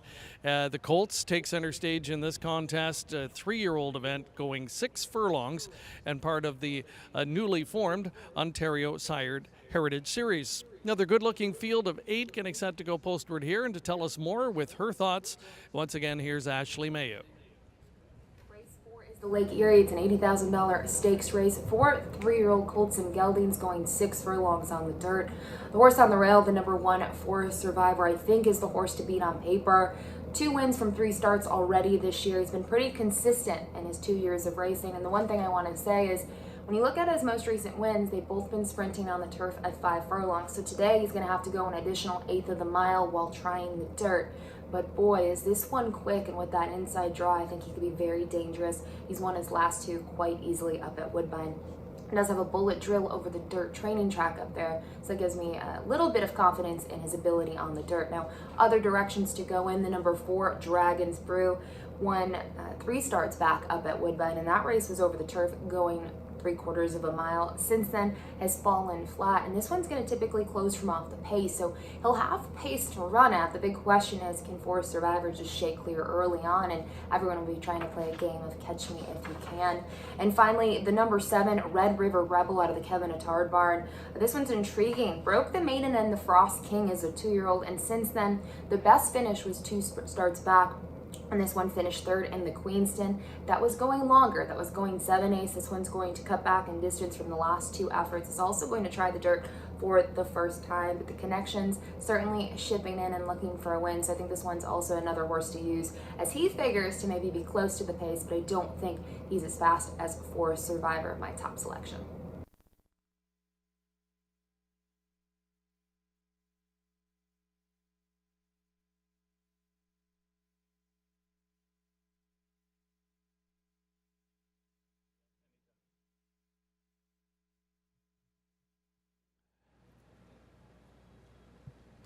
All right, again, thank you to Ashley Mayo. Her thoughts on race number 4. And like many, Forest Survivor is the one that she goes to in this spot. I certainly can't pick against the horse in the current form. I guess the only question mark is the change of venue and how that will translate for this one. Kazuki Kimura on board and having an outstanding season as well. Looks to add a stakes victory to the resume. This one, a bargain basement purchase as a yearling, less than $10,000 purchase, and has earned well over $100,000 and perhaps a chance to add significantly to that bankroll here. For me, the backup play will be number 8, All Canadian. It's just a matter of trying to get into the race from that post position today, but we'll leave that up to Emma Jane Wilson. Certainly knows her way around this oval, and we'll see if there's an upset to be found. I think that is the one with the potential here in race number 4, our second stakes event of the afternoon. And if you're still going in those pick 4 and pick 5 wagers, best of luck. Certainly if someone is able to upend the favorite here, it'll throw a wrench into those wagers here as we are coming up to the midway point of Prince of Wales Day 2021. Hope you're enjoying it so far, and good luck to you. Riders up momentarily for the upcoming 4th race, the Lake Erie Stakes.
And the call goes out for riders up for the fourth race. They're on their way to the track.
Introducing the field for the fourth race. Led by Forest Survivor 1, trained by Norm McKnight Jr. for Bruno Schickedanz. Hired to ride, Kazushi Kimura. Exceed is number 2, conditioned by Ashley Bernass for Colebrook Farms. And aboard, that's Omar Moreno.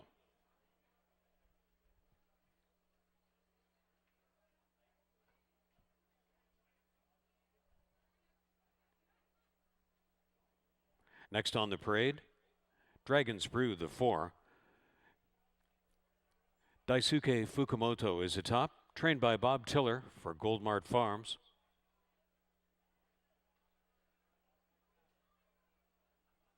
Blind Trust is number 5, conditioned by Claudia Rabstein for Zigjon Grinsteins, partnered by Chris Husbands. 6 is Savvy Layla, conditioned by Rich Davis for Bruno Schickedanz. In the saddle, Mark Buchanan.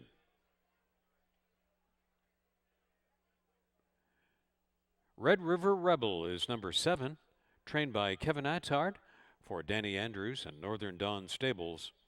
The jockey is Rafael Hernandez. And Emma Jane Wilson is in the saddle of the 8 All-Canadian, conditioned by Gail Cox. For Jamin Erie and Gail Castleman-Cox. $80,000 the purse. The Lake Erie Stakes in the Ontario Sired Heritage Series. On the track to complete the field is 3 Glitter Mountain, conditioned by Des Maynard for Mary Steve, and Juan Crawford is the rider. This event starts a rolling double and rolling pick 3. There's Superfecta, Trifecta, Exacta, Win Place, and Show Chances. Race 4 coming right up from Fort Erie.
Starting gate taking position at the 6 furlong point for race 4.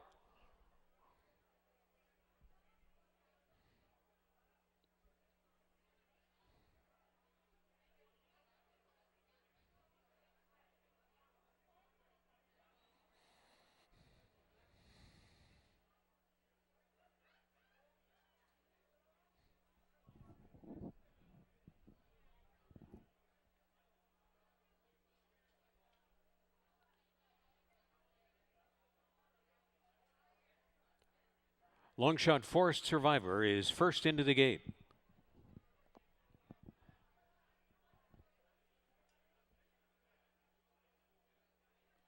Exceed stepping in.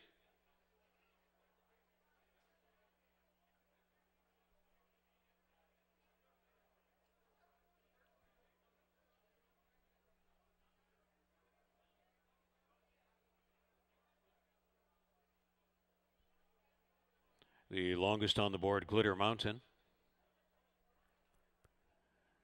Dragon's Brew is 6-1 in the wagering market.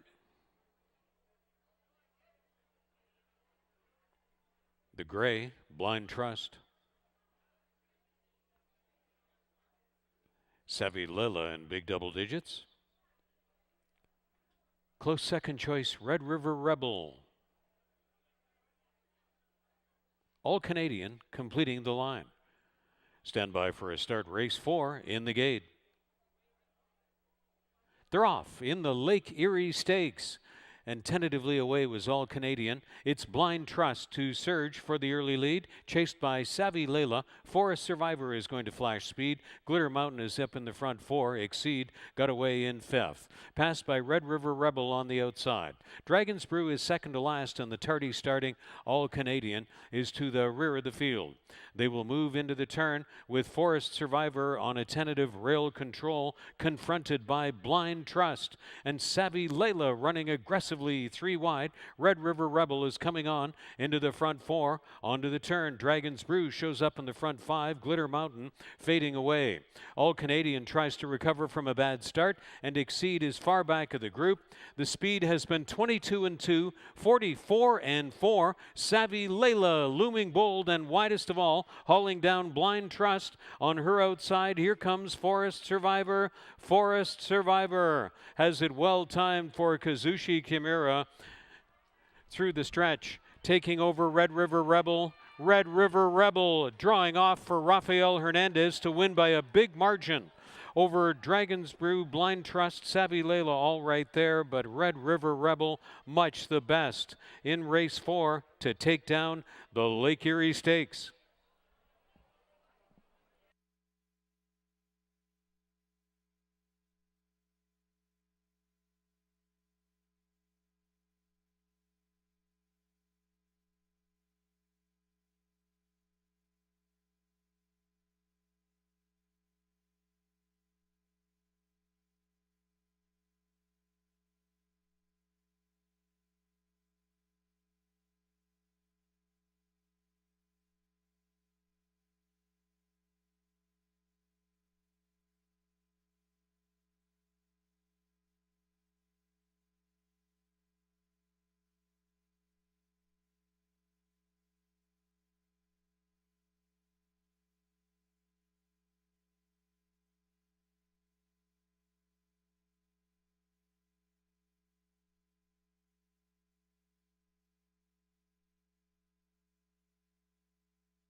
In the place photo, 5 Blind Trust posted second, 6 Savvy Layla posted third, 8 All Canadian fourth. On the board, 7-5-6-8. Running times recap of 22-2, 44-4. And the 6 furlong running time is 109-2 in the Lake Erie Stakes.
Your attention, there is a steward's inquiry into the stretch.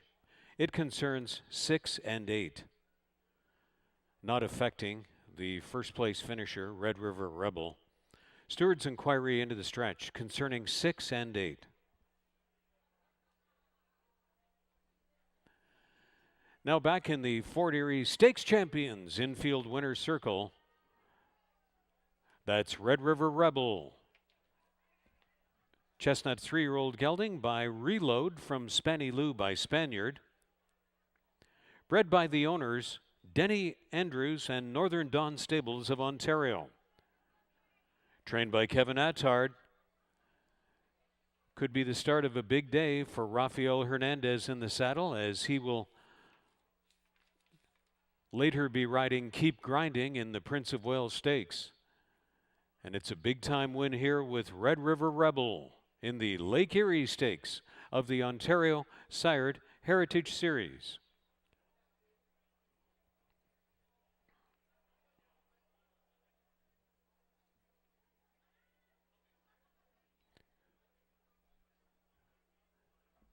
On the TV monitors, Stewart's live review of the stretch of race 4.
We would again like to extend our thanks to Gordon Thane, Executive Director of the Ontario Lottery and Gaming Corporation, along with Medea Jetty, Ashley Douglas, Karen Allen. Thank you to the Ontario Lottery and Gaming Corporation for your support of horse racing in Ontario, and for the Winner's Circle presentations at Fort Erie Racetrack. Greg Blanchard is standing by with winning rider Rafael Hernandez and winning trainer Kevin Attard. Greg? Thank you very much, Frank. Rafael, talk about how the race set up for you. You said before we came on camera, it really did set up beautifully. Yeah, he set up perfect. That's why we're talking about we're going to step behind the pace, and that's what we did. It step behind the pace. We got 3 horses go ahead all the way, and that helped a lot, and we come running down the lane. At what point in the race did you know you were a winner? When it passed the wire. Listen, congratulations. Good luck later this afternoon in the Prince of Wales as well. Thank you very much. All right, one gentleman that's going to be well represented in the Prince of Wales, and we'll ask him about that in a moment. But first of all, Let's talk about this guy, Red River Rebel, Kevin Attard. Congratulations, the third start you've had with the horse. And what do you think the difference was today versus last time at Woodbine? Thank you first. He's dropping obviously out of an open race into Ontario Sired Company today. That's a huge class drop, right? Obviously, maybe the new surface of running over the dirt for the first time, he may appreciate that as well. He's trained really well back on the training track at Woodbine, so we are pretty confident that he'd handle the surface. Excellent. And what's going to be next for this guy? What types of races will we see him in the future? Well, there's another leg in this series that comes up, so most likely that's where he'll, kind of aim towards. Whether we get there or not, we'll see. But he's an Ontario sired horse that has a lot of options. And just a thought on 3 starters today in the Prince of Wales, strength and numbers for you. We won't ask you about them individually, but just your overall feelings about the 3 of them coming in. All 3 are doing well. We had a chance to breeze them over the track last week, and I thought they all breezed well. I was pretty happy and content with the way they handled things out here and the ship and everything like that. So we're excited. Obviously, it only takes one, and we're hoping we've got one of the 3. Excellent. Well, thank you for stopping by and taking a few moments on a busy day, and congratulations. Good luck in the big race later on as well. Thanks very much. All right, that's Kevin Attard, the winning trainer. So it's been Attard's winning both of our stakes races so far this afternoon. 3 left to come, including the Prince of Wales later on today. Great coverage, Greg. Thank you very much. And thanks to Kevin Attard and Rafael Hernandez. From the Stewards Stretch Inquiry, no changes. The stewards determining insufficient reason for any changes, no interference by 6 against 8 in the stretch of the 4th race. Red River Rebel 510, 350 and 270. Blind Trust 1140 and 560. Savvy Layla 810 to show. The Exacta 8660. The Trifecta 593.90. Superfecta $1,141.85. Rolling Daily Double 39.20. And the dollar pick 3 ended on the 4th race $100.30.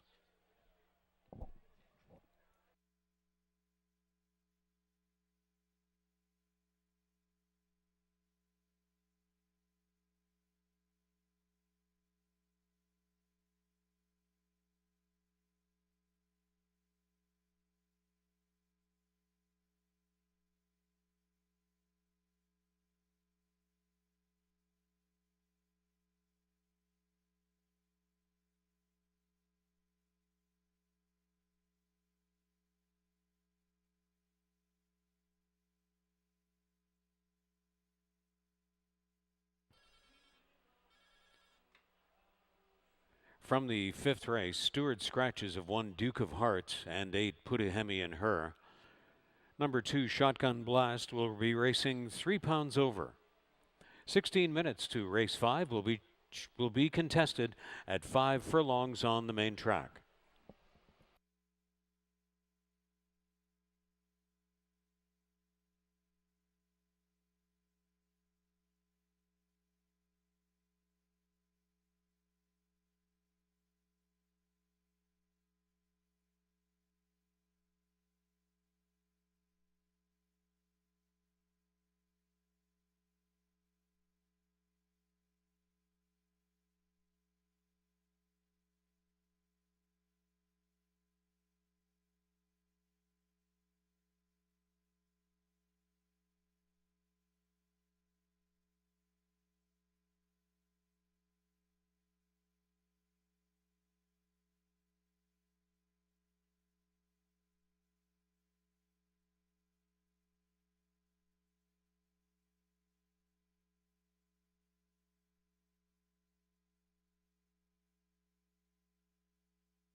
And welcome back to the Border Oval, Fort Erie Racetrack. We're coming up to race number 5 of the afternoon. We're off the turf for this one, a $3,000 claiming contest going 5 furlongs. And note a couple of key scratches in here, the number 1 Duke of Hearts and put a Hemi in her, the number 8, both withdrawn from this race, which I think changes the complexion and opens it up a little bit. Shotgun Blast, my original second choice, will now move up and be my top selection in here. This one, with a win so far in a camera-shy group overall, this one's been able to find the winner's circle this year and is going to be dropping down in company. Tried better last time out in the debut for the new barn and found the going just a little bit too tough there, but some reclassification here, second start for the barn. I think Shotgun Blast getting away from a couple of those key scratches looms as a serious threat in this spot. Parosa, the number 5 in the field with Adamar Santos on board, will be making the second start for New Connections as well. The debut didn't go that well, so we'll see if second time out here on what isn't quite the same surface. It was muddy last time out. I don't think you would call it that here today at this point in the afternoon, so we'll see if this one can improve second start for the barn. We are getting set to wrap up that early pick 5 wager too, so good luck if you're still going in that. And don't forget, you will get a second pick 5 opportunity this afternoon, and it'll start in the next race, race number 6, which will be our third stakes event of the afternoon. La Cinquième Essai Cup, that's coming up next. But before that, race number 5, a 5 furlong tilt in 10 minutes.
Horses are stepping out onto the track for race 5.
Introducing the field of race 5, parading past the grandstand.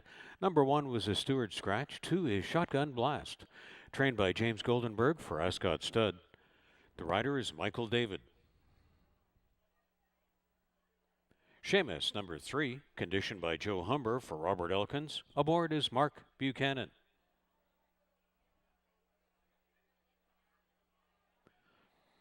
You're All Right is number 4. Omar Moreno is aboard, conditioned by Barbara Bailey for Jennifer Gutierrez.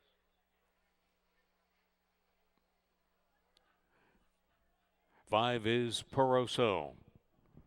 Adamar Santos in the saddle, trained by Sharon Chicato for the double JC stable. Deputy of Egbert, number 6, racing for Julie Mathis with Juan Crawford. And Lil's Not Crying is number 7, owned and trained by Joe Humber, aboard Kirk Johnson. Number 8, also a Stewart Scratch. Race 5 to be contested at 5 furlongs on the main track. Start of a rolling double and pick 3. There's Superfecta, Trifecta, Exacta, Win, Place, and Show on race 5, coming up in 3 minutes from Fort Erie.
Starting gate taking position at the 5 furlong point for race 5.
Horses are approaching the gate. Time running out for race 5 wagers.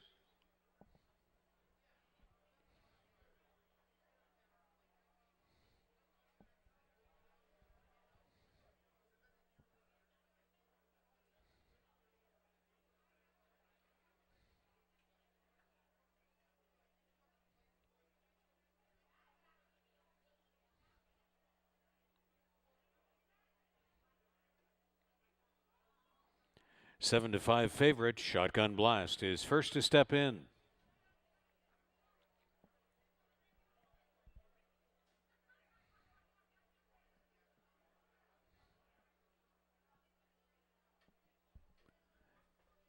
Seamus is longest on the board. You're All Right, offered at 6 to 1, now 7 to 1 in the wagering market. Poroso, co-third choice, along with Deputy of Egbert. And second choice, Lil's Not Crying, completes the line.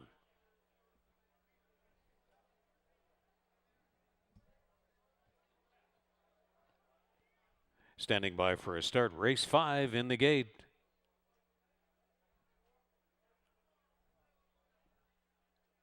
They're off. Tentatively away was Lil's Not Crying in about a 6-length hole early on. You're All Right has cut a flyer out of the gate and takes the early lead on Seamus and Shotgun Blast. That's Deputy of Egbert up into the front 4. Poroso is far back, so is Lil's Not Crying. So onto the turn with Shotgun Blast and Michael David deciding to drill on through and take the lead from Seamus and You're All Right. Deputy of Egbert by 2 more lengths, running along in 4th. Poroso will have to do more, but is gaining on the turn from 5th, and then Lil's Not Crying is trailing in the field. Shotgun Blast, 22-1, sizzling opening speed. Shotgun Blast trying to bring this speed up to the wire. Over Seamus and You're All Right.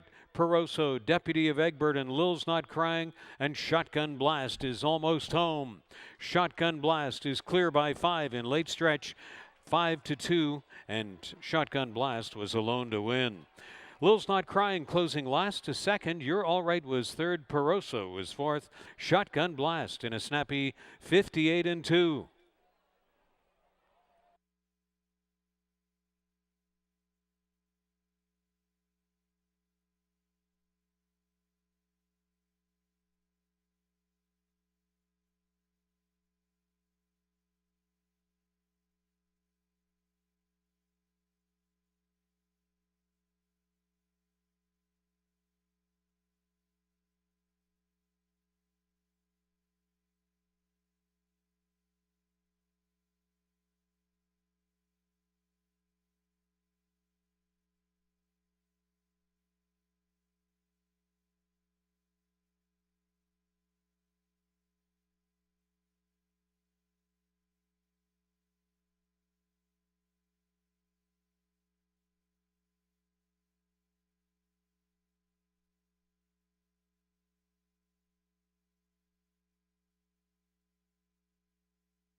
2745 is posted.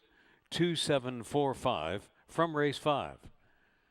Through running times of 22 and 1, 45 and 2, and the 5 furlong running time 58 and 2, Shotgun Blast, when made official.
Shotgun Blast is back from race 5. The Dark Bay or Brown 3-year-old gelding by Jiu-Jitsu Jacks from Bullet Trajectory by Trajectory. Bred in Ontario by Bruno Schickadance, trained by James M. Goldenberg for Ascot Stud, and apprentice rider Michael David continues to pile up the wins early in his riding career here at Fort Erie Racetrack. And that's the second in 5 trips this year. Shotgun Blast runs the 5 furlongs in 58 and 2.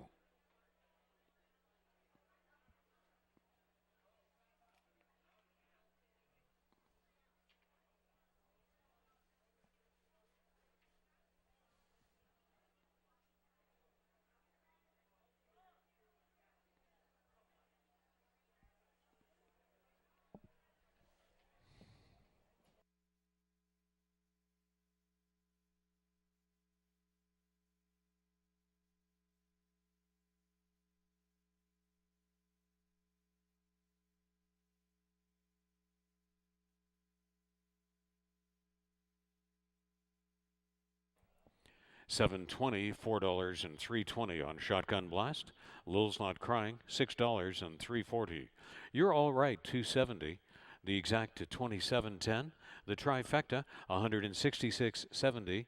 The Dollar Superfecta, $274 and $5, $189.35. Rolling Daily Double, $22.80. The Pick 3, $119 and a nickel.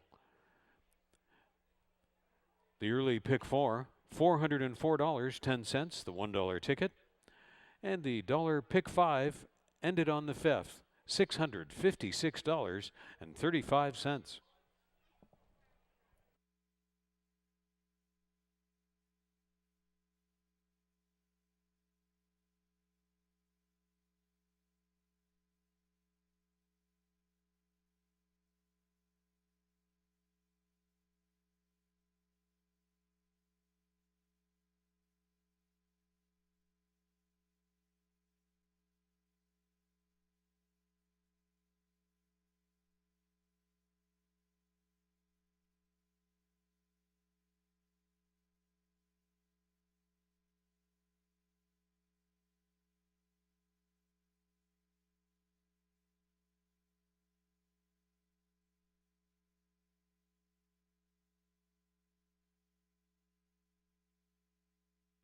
More of the special birthday guests in the house, including Darlene and Peter from Paul and Friends.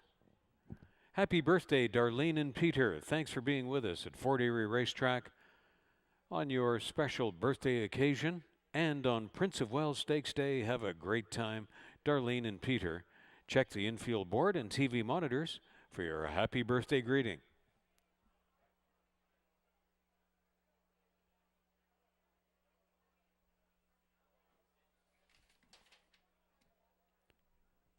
Join HPIBet.com and you'll get $100 deposited into your account and receive the HPI Bet Rewards Program automatic enrollment.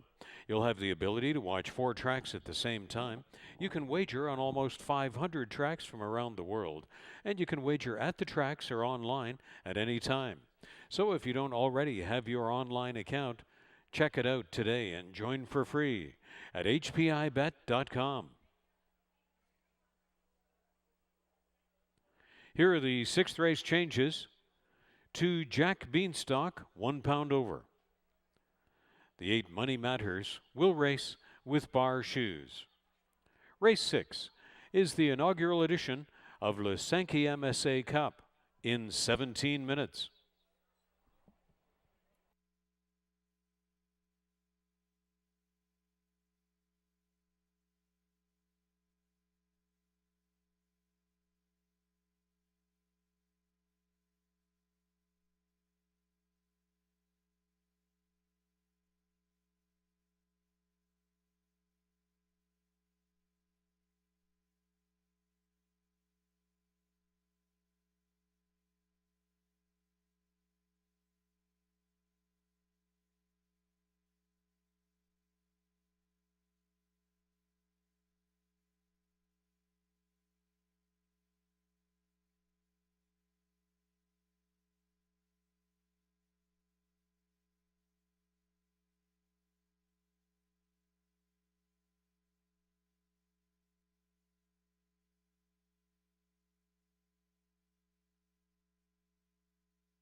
Here's a first-time announcement of the 6th race.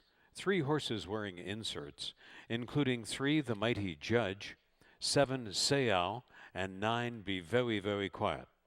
3, 7, and 9 racing with inserts in the 6th race, 11 minutes to post.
Of the afternoon. And we are 10 minutes away from post time here in this contest. It's our 3rd stakes race of the day. The Le 5e Essai Cup, $30,000 guaranteed purse. And a great story about the horse in today's commemorative program. The local horse who debuted in 2001 and in career start number 5. This horse aptly named, of course. He won the Prince of Wales Stakes and then went on to a brilliant career, made over $1 million. The local horse who competed in many graded stakes events over the course of a long and illustrious career. Now has a race named in his honor and a good field coming up here in race number 6. So we'll bring in track announcer Frank Salive, perhaps with his thoughts on the program so far as we hit the midway point and really start to ramp up towards the Prince of Wales. Well, Greg, it's been a real treat and a real pleasure. These Ontario Sired Heritage Stakes were a great addition to the racing calendar here in the province. And of course, we're building towards the 10th race and the Prince of Wales Stakes. About the 6th race coming up here, it's going to be a great contest. And I think along with you went with number 7, Sayao, who adds inserts for this event, along with 9, Be Very, Very Quiet, and 3, The Mighty Judge. Noting that number 8, Money Matters, will race with a bar shoe on number 8, Money Matters. But the way Sayao won last time was very much wrapped up and in hand after a very less than desirable start. If that is the case again and Awesome Miner gets a little bit away on him, maybe Awesome Miner, who is on the board at 9-1 at the moment, could be the upsetter.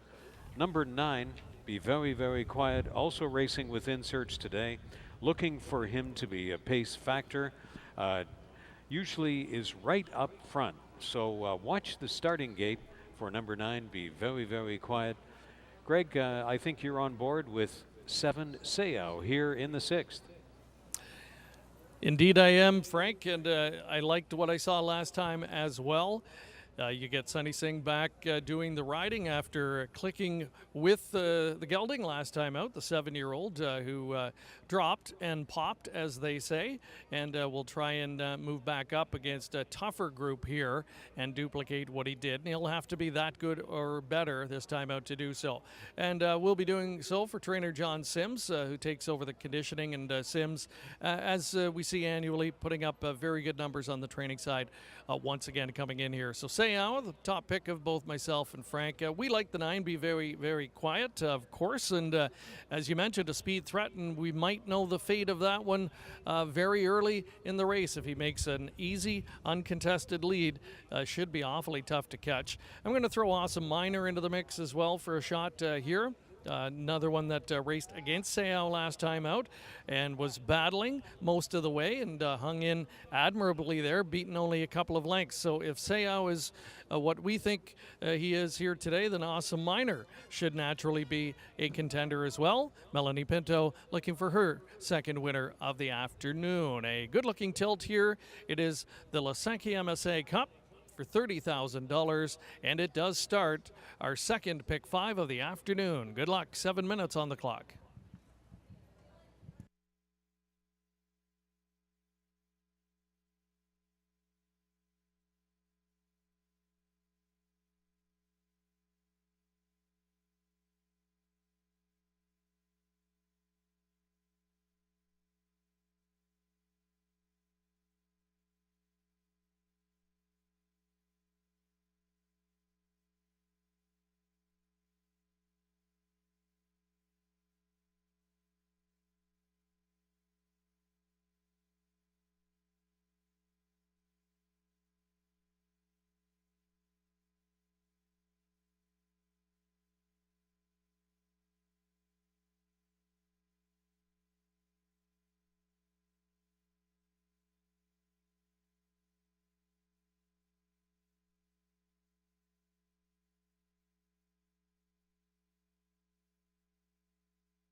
Riders up for the 6th.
Here's the field on post parade for the 6th race, the inaugural La Cinquième Massey Cup. Gold Venture 1. Omar Moreno is aboard, trained by Daniel Wills for owner Gene Ryan. 2 is Jack Beanstalk, campaigning for Des Maynard with Chris Husbands aboard.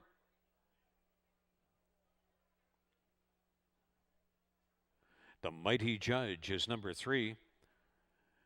John Sims and Deborah Fletcher campaign with Daisuke Fukumoto hired to ride. Bay of Rum is number 4, trained by Shanna Lopez for Five Diamonds Racing. The jockey is Adamar Santos.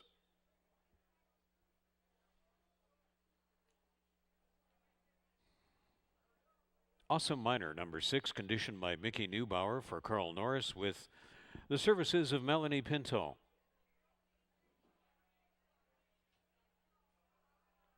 Six is Draina's Bullet, conditioned by Ken Albu for Patrick Denahauer. The rider is Kazushi Kimura. Seau is number 7, trained by John Sims for owner Deborah Fletcher. The rider is Sunny Singh. Money Matters is number 8.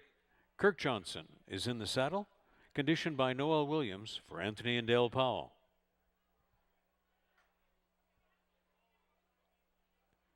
And the 9 is Be Very, Very Quiet. Races for Robin and Jeff Weiss. Aboard is Juan Crawford. 6.5 furlongs on the main track. It's the inaugural edition of Le Sankey MSA Cup for the purse of $30,000. Starts a rolling daily double, a 20-cent pick 5, rolling pick 3, and there's Superfecta, Trifecta Exacta. Win, place, and show chances on race 6.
Riders requested to take their horses back to the gate.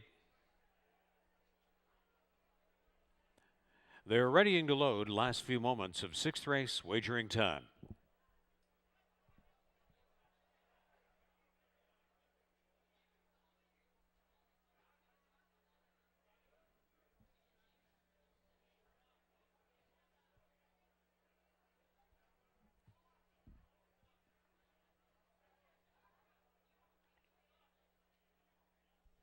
Gold Venture up in double digits is first into the gate. Jack Beanstalk has attracted 7-2 action. The Mighty Judge and Daisuke Fukumoto going to be in double digits. Bay of Rum is longest on the board. Awesome Miner is priced at 11-1. Kazushi Kimura, Drain His Bullet, 9-1 offering.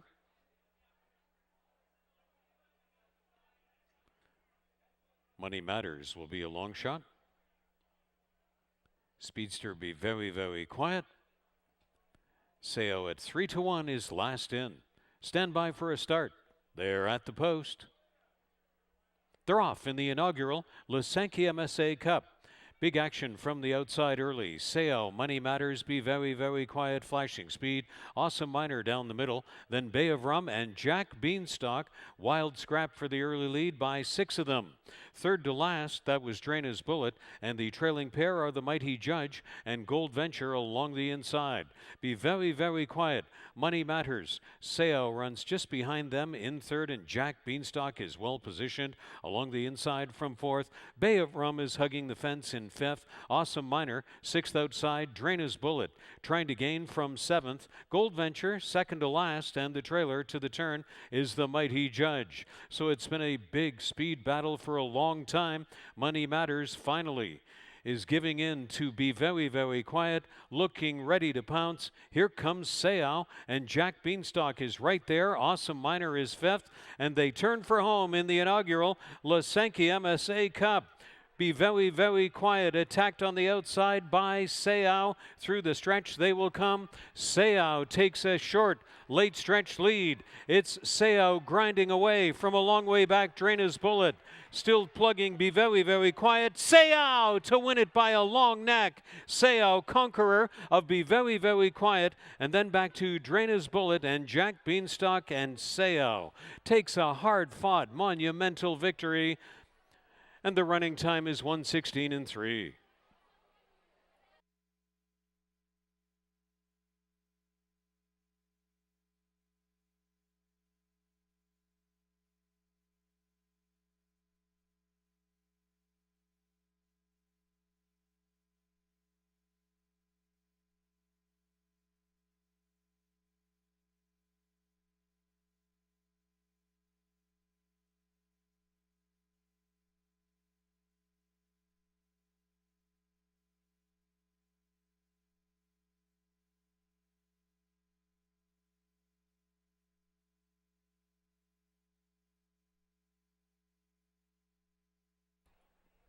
Seven, 9, 6, 2 is posted. 7, 9, 6, 2 on the board from race 6. Running time recap is 22-4. Half mile in 45-1. 6 furlongs, 1:10. And the 6.5 furlong complete running time, 1:16.3. Unofficially, Seo in the 6th.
Now making his way back to the infield Stakes Champions Winner's Circle at Fort Erie Racetrack.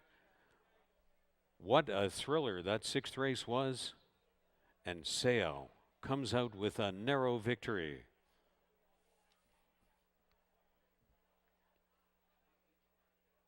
The 7-year-old bay gelding by Distorted Humor from Supercharger by AP Indy. Bred by Hillendale Equine Holdings and Glen Hill Farm in Kentucky. Trained by John Sims for owner Deborah Fletcher. And the winning ride to Sunny Singh.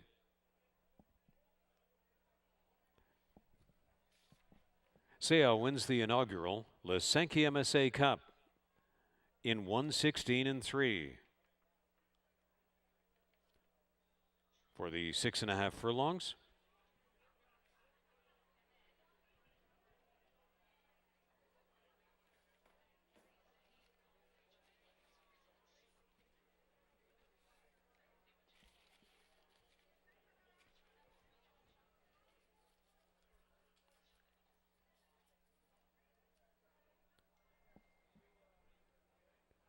We'll have more from Greg Blanchard in the winner's circle with winning connections.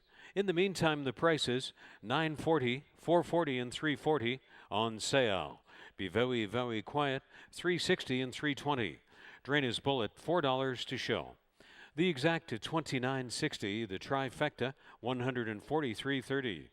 The dollar superfecta combination of $7.962, $333.75. Rolling daily double, $20.30, and the $1 pick three ended on the sixth race, $59.75.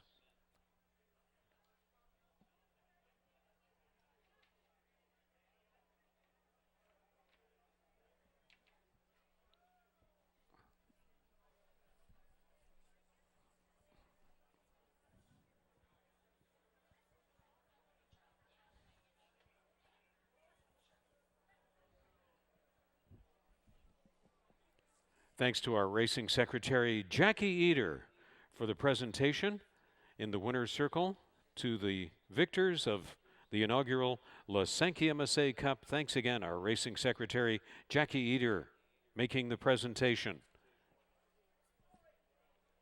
Greg Blanchard is standing by with winning jockey Sunny Singh and Sunny's biggest fan, his daughter Artie.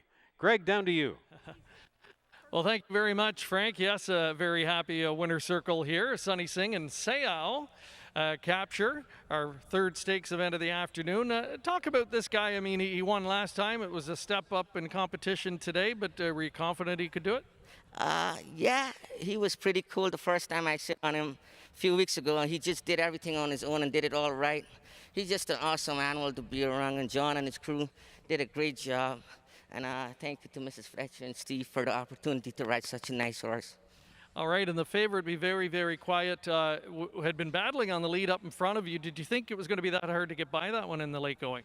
No, Sales got a big long stride. Last week I was supposed to breeze him a half a mile, and he got loose early on me and went in 101 in the gallop. So I wasn't worried when he's a length too off it in the fringes, because he's got such a big stride down the lane and he knows how to win.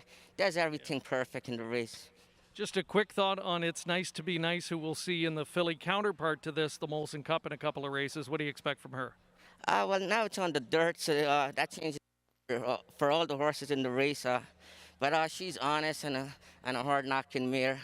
And coming off the turf, it's going to make a difference in the results of that race. But we all have to go through the same thing to be in the winner's circle. Somebody's going to be there.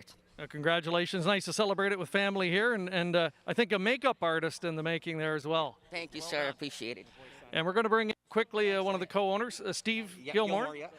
Steve, just your thoughts on this. How exciting is it to win on Prince of Wales Day in a race like this? It's incredible. This is our second. Fort Erie did an awesome job today. This is what a facility to be at today. And 2 races in a row. We knew he liked the dirt, and he ran just as big today as he did a couple of weeks ago. We're really proud of him.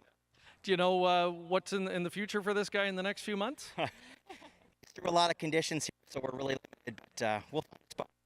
Well, there you go. Congratulations. Thanks again. And congratulations as well John Sims, he victorious here with Seau in the first start for the new barn and capturing our third stakes event of the afternoon. We've got the Molson Cup coming up just a couple of races from now, and of course race 10 still to come, the big one, the Prince of Wales.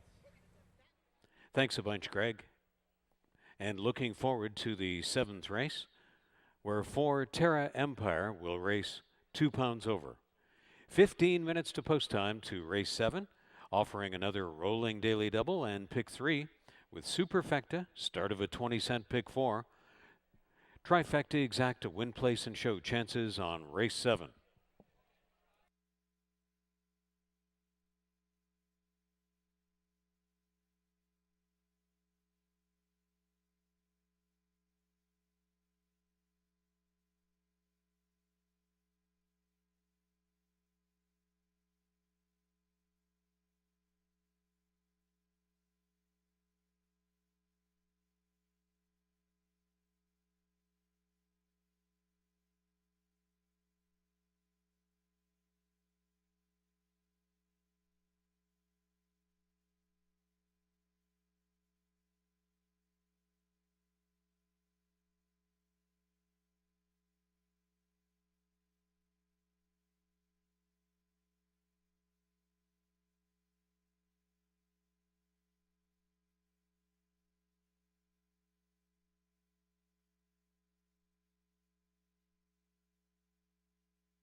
Riders Up is the call for race 7.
Here's the field. On track for the 7th.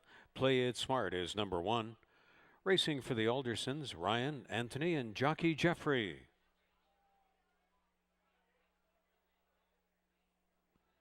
Kirk Johnson aboard for Daniel Wills and owner Gene Ryan, and 2 is Lost Corsage. Terms and conditions, number 3, conditioned by Ravendra Raghunath for Centennial Farms of Niagara, hired to ride Juan Crawford.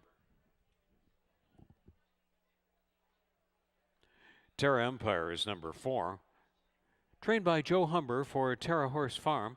The jockey is Sunny Singh. Leave It With Me, number 5, trained by Joan Mitchell for Linda Lippy in the irons, Melanie Pinto.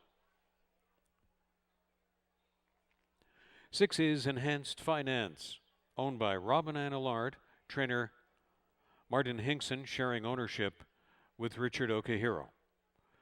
And the jockey is Mark Buchanan on Enhanced Finance. 7th race, offering Superfecta, rolling daily double, rolling pick 3, start of a 20-cent pick 4, and there's trifecta exacta win, place, and show opportunities on race 7.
Number 1, Play It Smart, racing with inserts.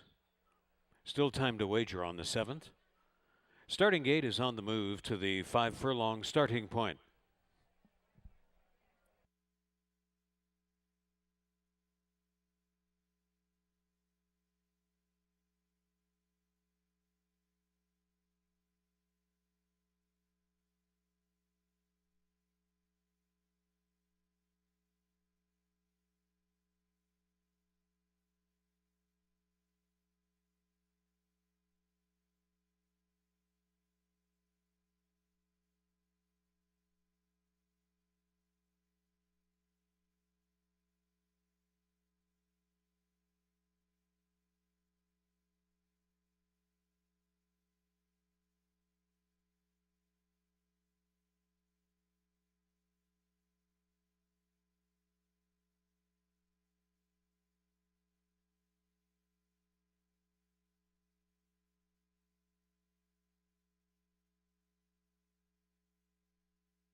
Riders requested to take their horses up to the gate.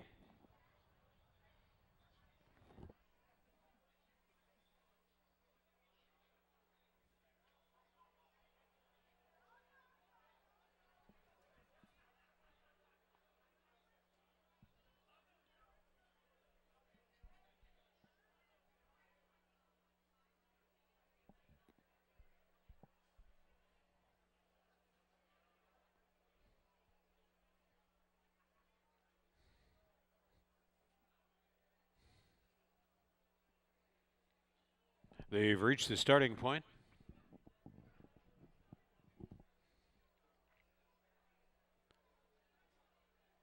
Six to 1 offered on Play It Smart. Heavily favored, Lost Corsage.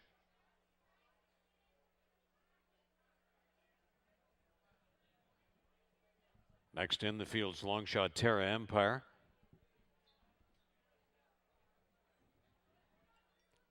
Leave It With Me is 5 to 1 in the wagering market. Enhanced Finance in double digits.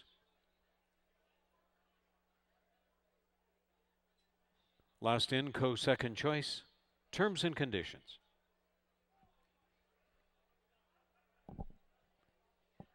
Ready for a start, race 7.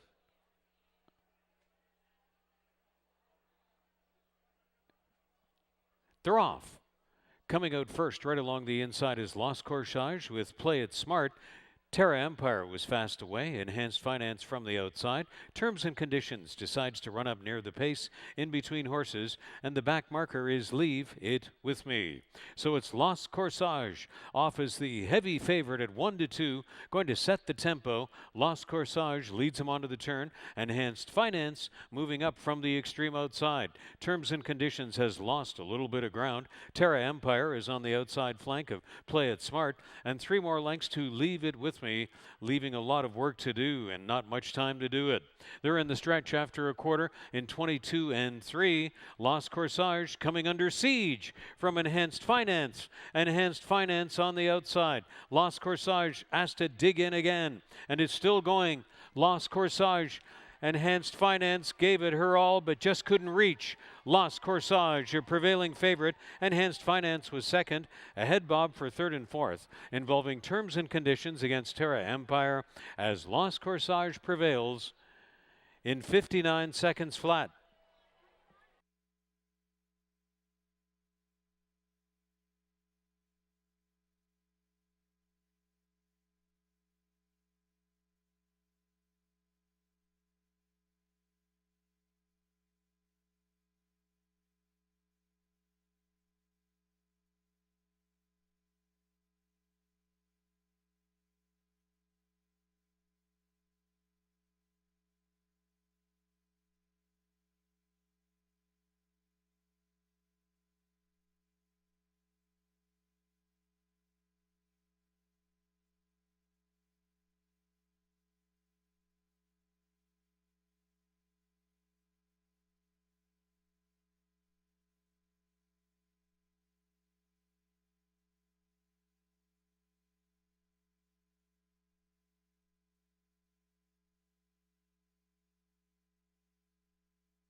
In the show photograph, 3 Terms and Conditions posted third.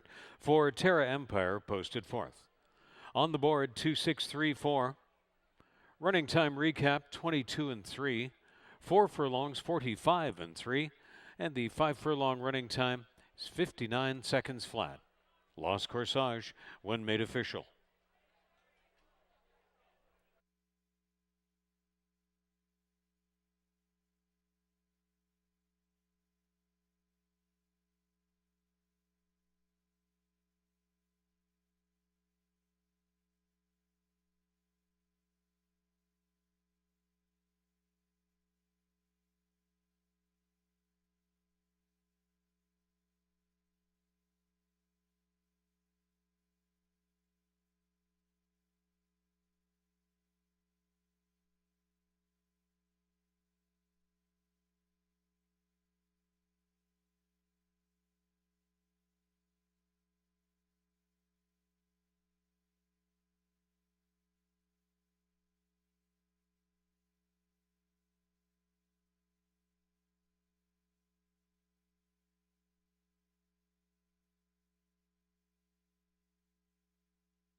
In victory, Lost Corsage returns $3, $2.20 and $2.10.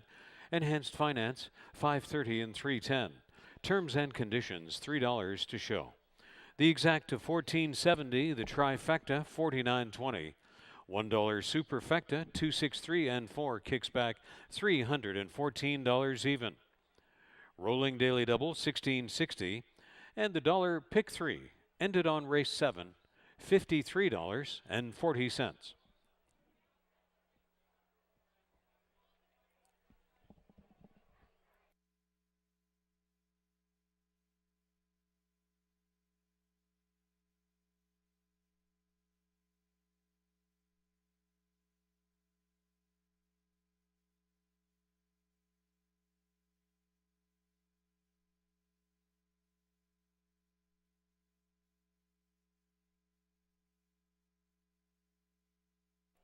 Now on display, the show photograph from race 7, showing 3 Terms and Conditions, finishing third over 4 Terra Empire.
There was a claim from the 7th race to Los Corsage, claimed for $6,250 by Bruno Schickedans, going to new trainer Julie Mathis. Julie Mathis takes over training of 2 Los Corsage after the claim by Bruno Schickedans.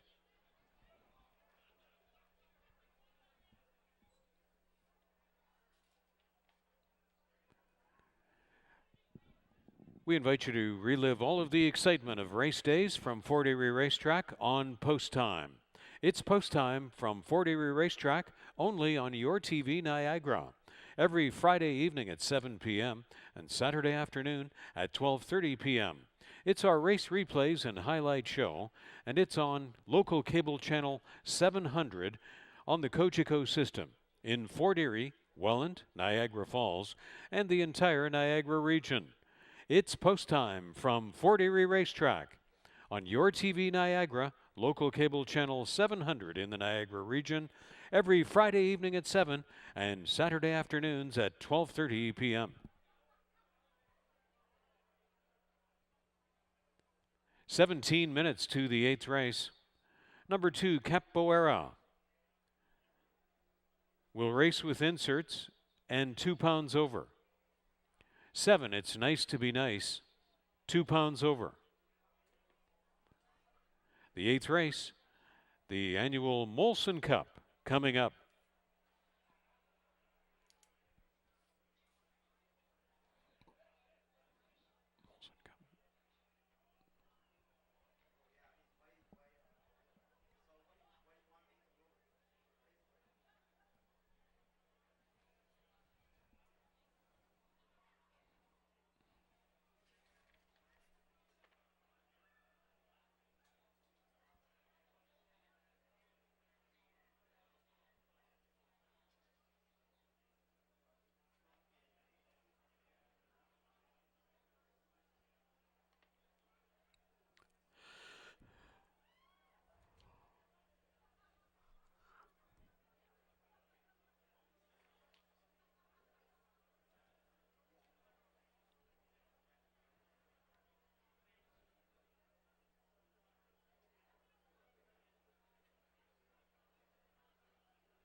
And welcome back. 14 minutes away from the upcoming 8th race, our 4th stakes race of the day. Back to Fort Erie, Prince of Wales Day. In case you're just joining us, it's to be a beautiful afternoon. And we're off the turf today. We here the Molson Cup, Park afternoon, where John Sims and rider Sunny Singh team three, they're both going to be competing here, but on separate horses. And Sunny Singh will ride It's Nice to Be Nice. John Sims sends out number 8, Feature Creature. But neither of those, the one that I'm going to in this spot, like many, I'm picking Cheeky Pint to do it again. This one just seems to do nothing but win. I guess Frank Salivas will bring you in for a quick thought. I guess the only real question mark is will the switch from turf to dirt today be any factor in this race? It's a great question, Greg, but if you look back to November of last year at Woodbine, this one was a Cheeky Pint winner in a big way on the Tapeta at Woodbine. And I'm going to take the same angle, although I hate to recommend 1 to 5 shots, but same angle as Seau, the earlier winner that we spoke of back in the 6th race. And the angle I'm speaking of, Greg, is the way they looked in winning their last start. Chris Husbands came to the line just totally frozen, with no need for urging whatsoever. When he decided to move Cheeky Pint, he was much the best that day. And Cheeky Pint, the 4-year-old filly, has really come into great form here for trainer Francine Villeneuve and rider Chris Husbands. I was hoping for a price up around even money. Doesn't look like we're going to get it. So Greg, Capoeira is going to race with inserts, sitting on the board at 13 to 1, maybe one to consider.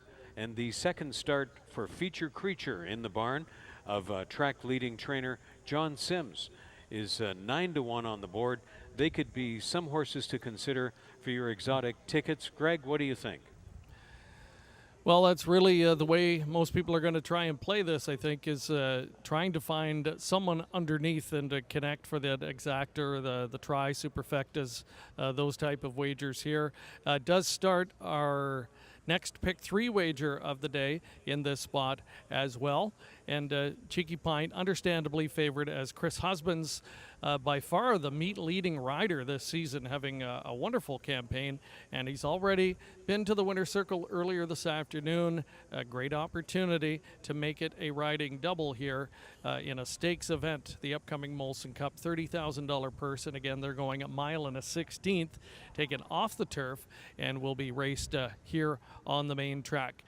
Frank picked a couple underneath. I like It's Nice to Be Nice, the number 7 here, making the first start into the Williams stable here in this spot. Noel Williams putting up big numbers here this season, and this one last time out against much lesser company, albeit raced well and has been in good form, but going to be a big test for class here today. And we'll see for the new barn if this one can step up and deliver at a bit of a price in this spot underneath. The expected favorite and the one everybody thinks is the one to beat here, number 5, Cheeky Pint. Good luck with your selections. Race 8 is the $30,000 Molson Cup 4th stakes race of the day, coming up next from Fort Erie.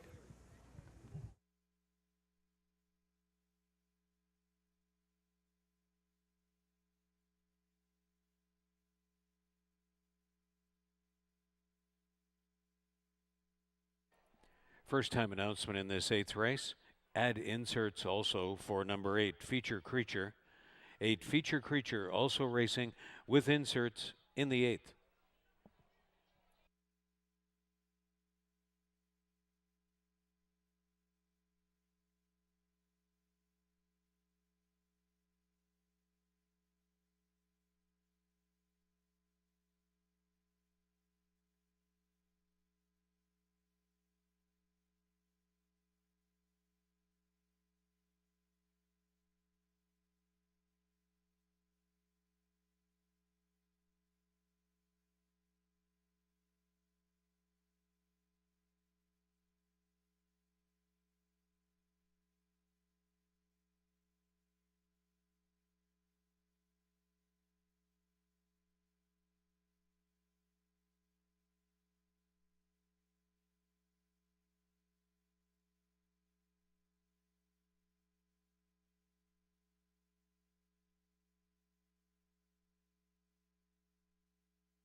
Riders up for the 8th. They're on their way out to the track.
Introducing the field for the 8th race, the 2021 Molson Cup.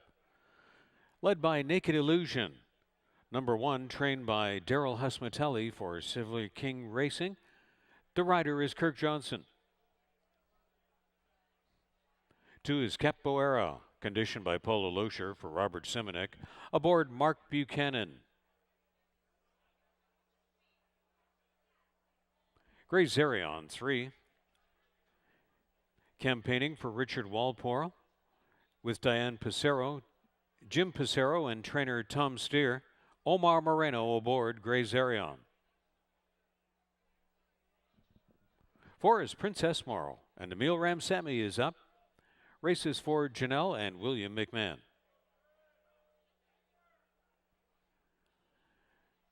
Francine Villeneuve trains for John Michael Scott, and Chris Husbands is back to ride 5, Cheeky Pint. 6 is Express Banking, trained by Allison Jennings for Big Boy Racing, aboard Juan Crawford.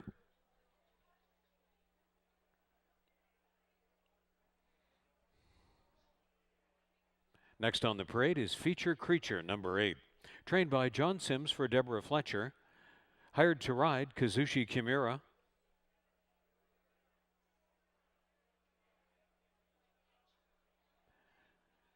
And also on track to complete the field is 7, It's Nice to Be Nice.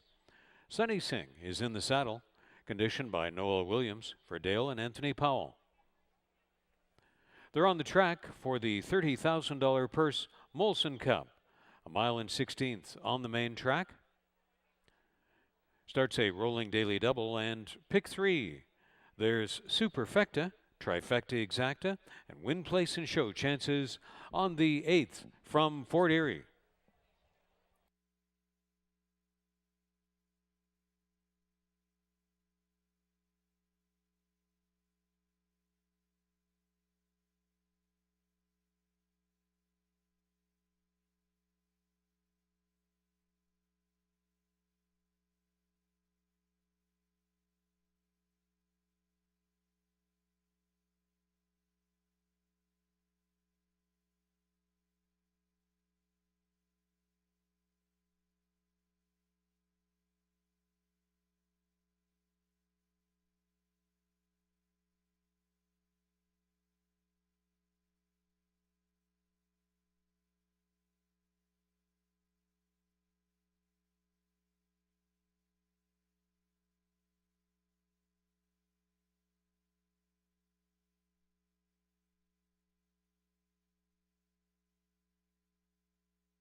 Starting gate has taken position at the mile and 16th point on the main track.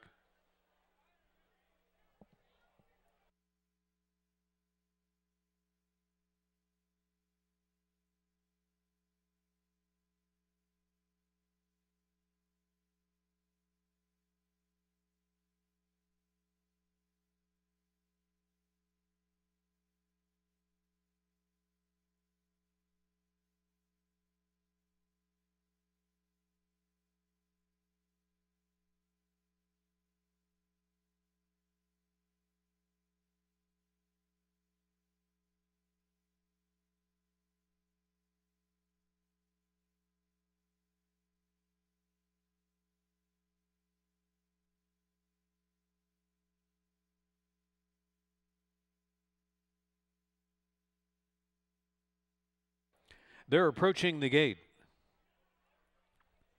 Time running out for 8th race wagers.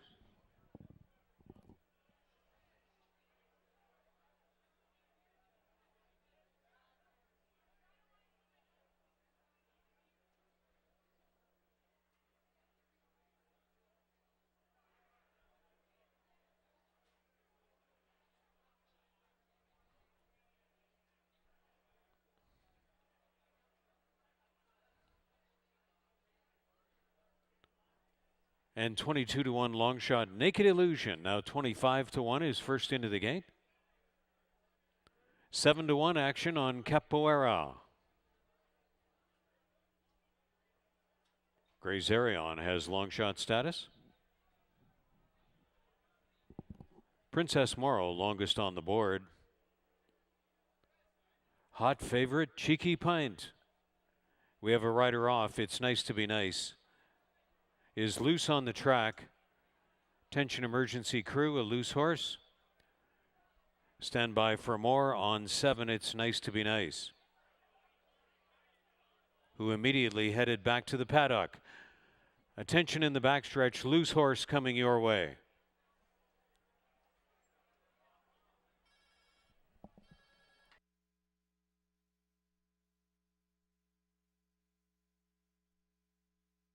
Post time scratch of number 7, It's Nice to Be Nice.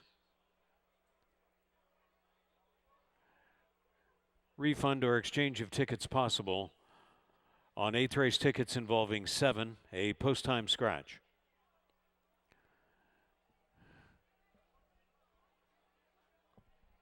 Horses are being backed out of the gate. Wagering time still open for the 8th. Post time scratch, stewards of 7, It's Nice to Be Nice.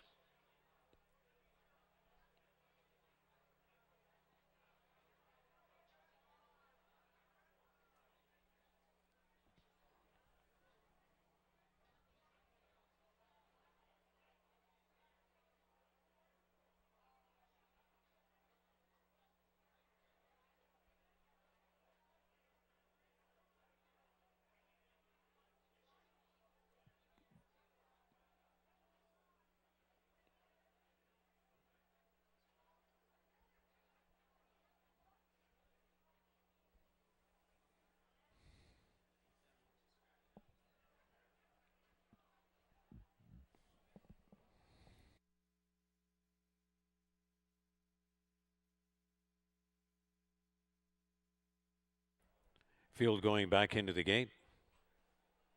Naked Illusion, Capoeira, Grazerion all in. Long shot Princess Morrow. Up to 3-5 on Cheeky Pint.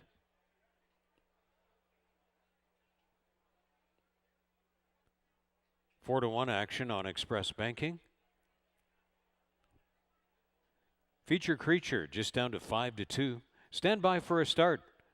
The 8th race in the gate. They're off in the 2021 running of the Molson Cup at Fort Erie Racetrack. Grazerion comes right out of there ahead of Princess Morrow and the heavily favored Cheeky Pint. To run up near the pace, Express Banking is up in the front 4 as they'll move into the turn. Naked Illusion is along the inside. On the inside flank of the second choice Feature Creature, and back of the group will be Capoeira into the first of 2 turns. So it's Grazerion to set the early tempo over to this Fort Erie backstretch. Princess Moro is along in second. Cheeky Pint biding time on the outside flank of Naked Illusion. Looking to run up widest on the outside of them is Express Banking, wanting to gain some middle stages positions. And along the backstretch, Feature Creature looking like she needs a way through. Got shut off there, and Capoeira has been trailing. So it's still Grazerion through uniform equal splits of 24 and 48. Grazerion still unbothered on the lead. Losing ground all the way back to last. Cheeky Pint is in trouble. So on the final turn, upset in the making. Grazerion loose at 25-1. Princess Moro at 40-1. Here comes Naked Illusion at 23-1. Express Banking on the extreme outside, and then Feature Creature looking desperate for a way through ahead of Capoeira and Cheeky Pint. Maybe not today. Grazerion into the stretch. Express Banking is the live wire on the extreme outside through 6 furlongs in 112 and 2. Grazerion. Feature Creature finally shakes loose. Here comes Feature Creature. Feature Creature at 3-1 will be up to win the Molson Cup. Just running down Brave Longshot Grazerion. Express Banking was third. Princess Moro finished fourth. Feature Creature and Kazushi Kimura in 145 and 1 to capture the Molson Cup.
Eight, 3, 6, and 4 is posted.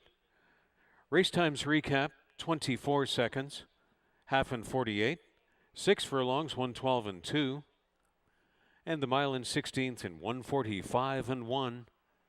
Feature Creature when made official.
Well, 2 races from now, Kazushi Kimura, leading rider this year at Woodbine in Toronto, will be aboard Harlan Estate in the Prince of Wales Stakes. But right now, he's got to celebrate a big victory with Feature Creature. The Dark Bear Brown 5-year-old mare by Red Rocks, from Golden Sky by See the Stars. Bred in Kentucky by Calumet Farm. What a day for Fort Erie-based trainer John Sims. Earlier taking the inaugural Lasanki MSA Cup with Seau. Returning for a victory photograph from the 8th with Feature Creature for owner Deborah Fletcher. And Kazushi Kimura in the saddle to sit just off the pace and sweep by for the victory. Second win this year for the 5-year-old mare. 5th career win. Running the mile and 16th in 1:45.1 when made official.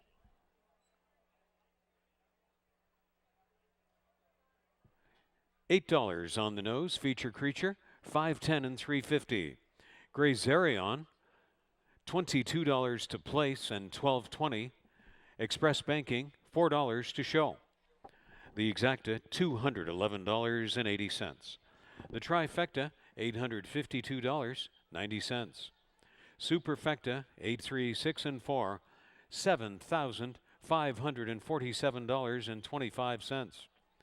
Because of the post-time scratch of number 7, consolation double, $2.80. Regular daily double of 2 and 8, $15.40. And the dollar pick 3 ended on the 8th race, $53.45.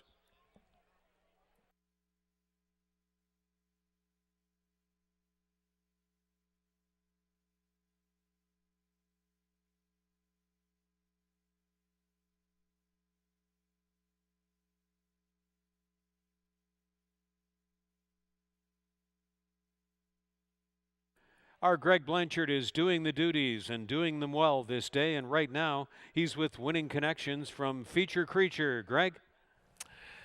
Thanks again, Frank. Kazushi Kimura, you've been really turning heads this year at Woodbine Racetrack. This is your first stakes victory here. How does it feel? Yeah, just I'm coming back. Last ride was a scene from the 2 years ago or something like that. Yeah, I'm really glad to back to here, and all the time when I'm riding right here, I could hear the cheering from the fans. I'm so happy for that. That's great. Yeah, it's a wonderful atmosphere here today.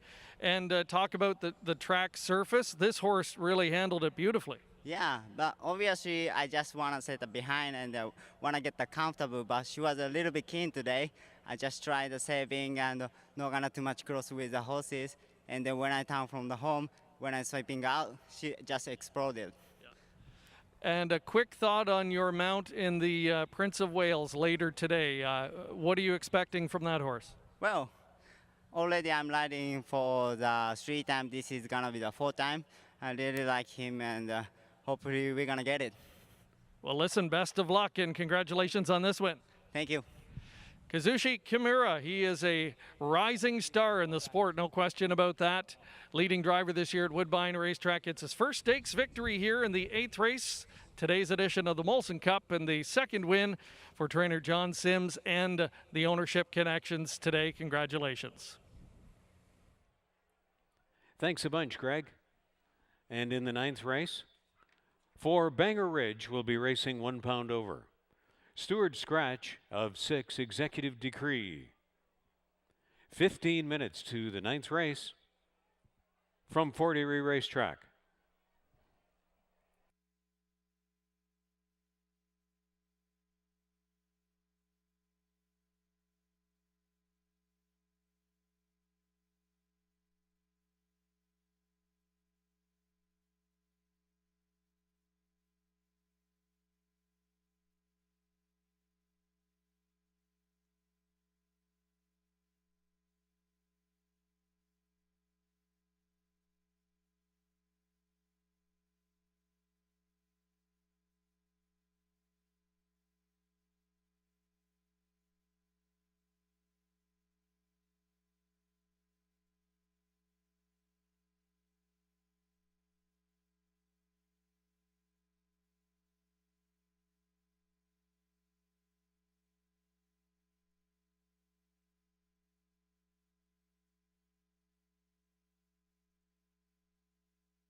is coming up a little bit later on this afternoon as we welcome you back 9 minutes away now from race number 9. A 6 furlong contest in for claiming tags of $8,000 down to $7,000. And again, one race away from the main event. The Prince of Wales Stakes, second jewel in the OLG Canadian Triple Crown of horse racing. And what an afternoon we have enjoyed so far here at the Border Oval. Good contest coming up here. I think a good betting tilt, one of the better opportunities of the afternoon.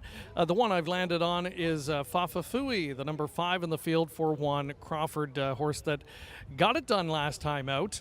Going to take a mild step up the class ladder, but I like the way the horse battled for the victory last time out, and is going to have to be that good or even a little bit better here this afternoon if he is to double up. But the recent form was trending in the right direction, and it came together last time out, and I think it's something the horse can build on today for Juan Crawford, who's been enjoying a pretty good afternoon in the iron so far. What's on tap? Certainly a major factor in here. I used this one for second. Certainly wouldn't be surprised to see the horse come back and win. Dominated last time out from off the pace. Sonny Singh's had a good afternoon so far. He's visited the winner's circle. A big opportunity here for a high percentage trainer in Joseph Humber. What's on tap? 9-5, and now drifting up to 2-1. The other one getting support is Cheek to Cheek, a Woodbine Invader that's going to try this venue for the first time in a while. Only the third start of the campaign, and did win 2 back in a maiden claiming contest. So one that looks like a good fit here, and the public thinks that this one is going to be a factor, taking some late tote support. The 9th race is going to start the final pick 3 wager of the afternoon. A daily double starts here going into the Prince of Wales Stakes, and again that main event coming up in race number 10 this afternoon. Second jewel of the Canadian Horse Racing Triple Crown. Great field of 8. We'll have lots more about that coming up in just a little while. But in the meantime, the 9th race coming up in 7.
Horses are on their way out for race 9.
Introducing the field for the 9th race. Tale of Vienna is number 1, conditioned by Sharon Chicato for Even Stevens Stables, and the rider is Mark Buchanan. Adamar Santos aboard for Barrington Cito and Radcliffe Racing Stable. 2 is Brady O'Brady. Cheek to Cheek, number 3, is partnered by Antonio Gallardo, trained by Darwin Banak for the JWS Farms. Banger Ridge 4, trainer Rich Davis shares ownership with Trevor Shand, and they've hired Michael David for saddle duty. Fa Fa Fui is the 5, conditioned by Sharon Chicato for Jim Viter, and in the irons, Juan Crawford. Number 6 was a Stewart Scratch. 7 is What's on Tap, trained by Joe Humber for Gerald Erfel, and aboard, that's Sunny Singh.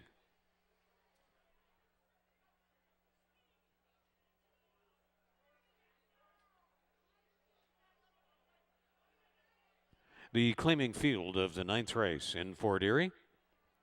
6 furlongs on the main track. Kicking off a rolling daily double and pick 3. There's Superfecta, Trifecta Exacta, win, place, and show opportunities on the 9th, coming right up from Fort Erie.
Making their way back to the 6 furlong starting point for the 9th race.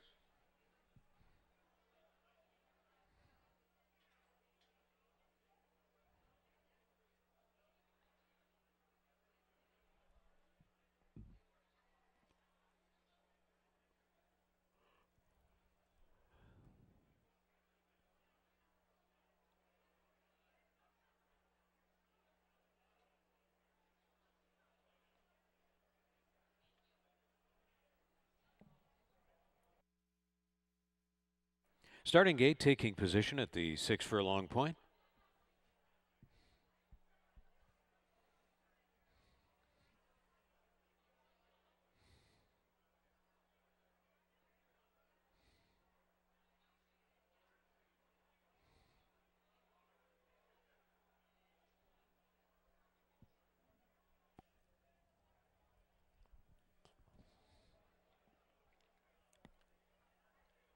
Moving up to the gate, time winding down for 9th race wagering.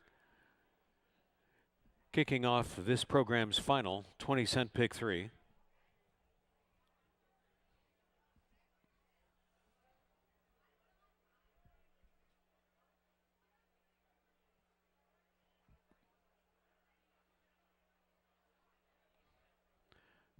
And one of the 2 grays in the field, Tail of Vienna, first in, priced at 7 to 1. Antonio Gallardo takes Cheek to Cheek in as a tepid 2 to 1 favorite. Fa Fa Fui is priced at 6 to 1. What's on Tap, tepid co-favorite.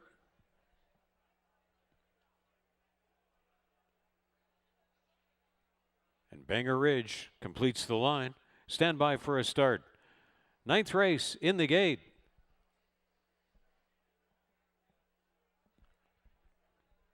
They're off. Good start on the outside for Banger Ridge, trying to beat them all out of there. To the extreme outside are Fa Fa Fui and What's on Tap. And closer to the inside, Brady O'Brady and Tail of Vienna. And Cheek to Cheek is a close-up trailer as they move along the backstretch. Banger Ridge and Michael David designated to set the tempo. Tail of Vienna along the inside, flanked by Brady O'Brady and Fa Fa Fui running 3 deep. Cheek to Cheek has come on through along the inside, and the last one to the turn will be What's on Tap. So over to the turn they will go after a spirited enough opening quarter of 22-2, and it's still Banger Ridge waiting for a challenger. Cheek to Cheek is starting to circle horses, widest of all, out around Fa Fa Fui. And then Brady O'Brady, Tail of Vienna, and What's on Tap, the closer, is in reserve. They're in the stretch after a half mile of 45-1, and Banger Ridge is still going. Cheek to Cheek is in hot pursuit through the stretch. Banger Ridge, Cheek to Cheek, and Antonio Gallardo trying to time it. They will. Cheek to Cheek is up in time to run down Banger Ridge. Fa Fa Fui was third, and What's on Tap a closing fourth. Cheek to Cheek and Antonio Gallardo with perfect timing. 109-2.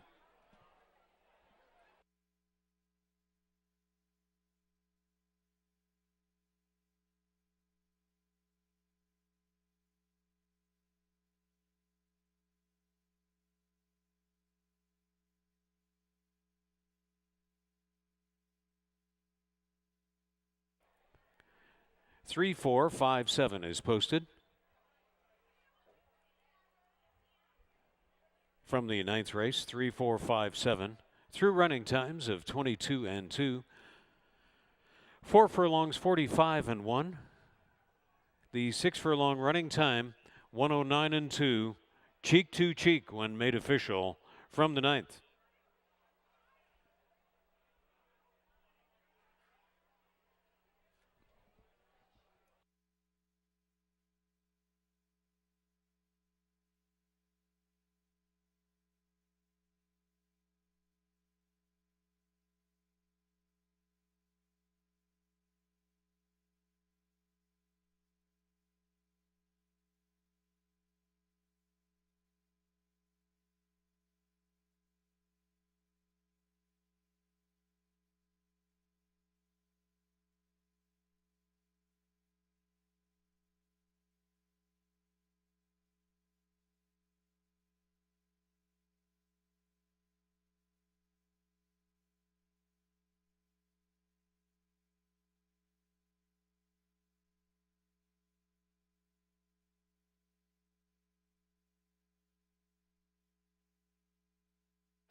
Cheek to Cheek returning for the victory photo from the 9th race.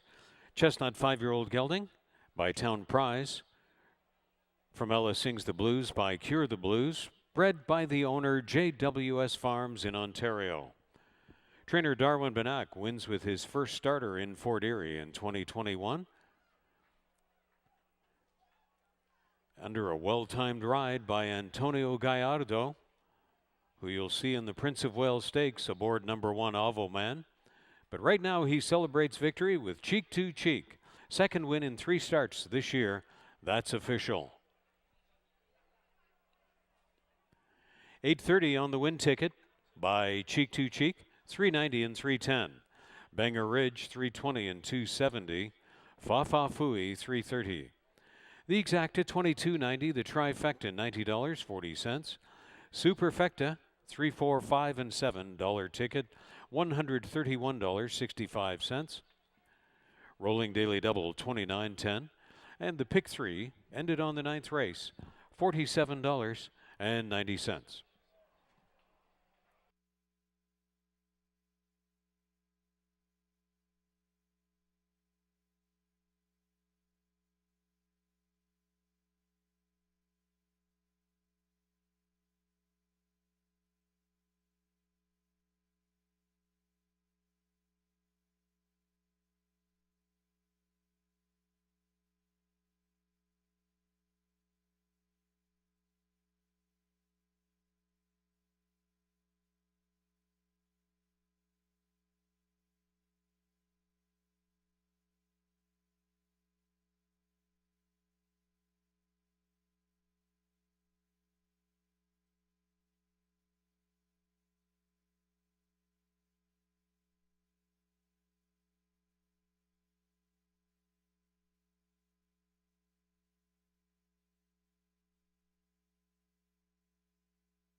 Become a member of HPIBet.com today and get $100 deposited into your account.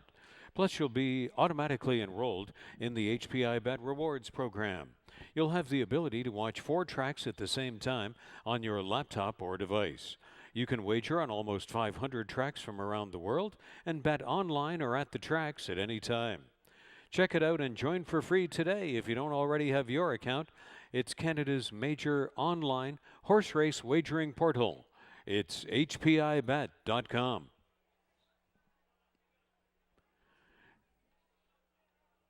No changes in the 10th race, the 86th running of the Prince of Wales Stakes for the purse of $400,000 presented by the Ontario Lottery and Gaming Corporation in the Canadian Triple Crown. Less than 22 minutes to post time on the 10th race, kicking off the program's last rolling daily double. And on the 10th race, Prince of Wales Stakes, there will be Superfecta, Trifecta Exacta, Win Place and Show Wagering.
The one we've been waiting for has arrived. It is the Prince of Wales coming up. Today's main event, a $400,000 purse. It is the second jewel in the OLG Canadian Thoroughbred Triple Crown of racing. 1 mile and 3/16 the distance on the main track.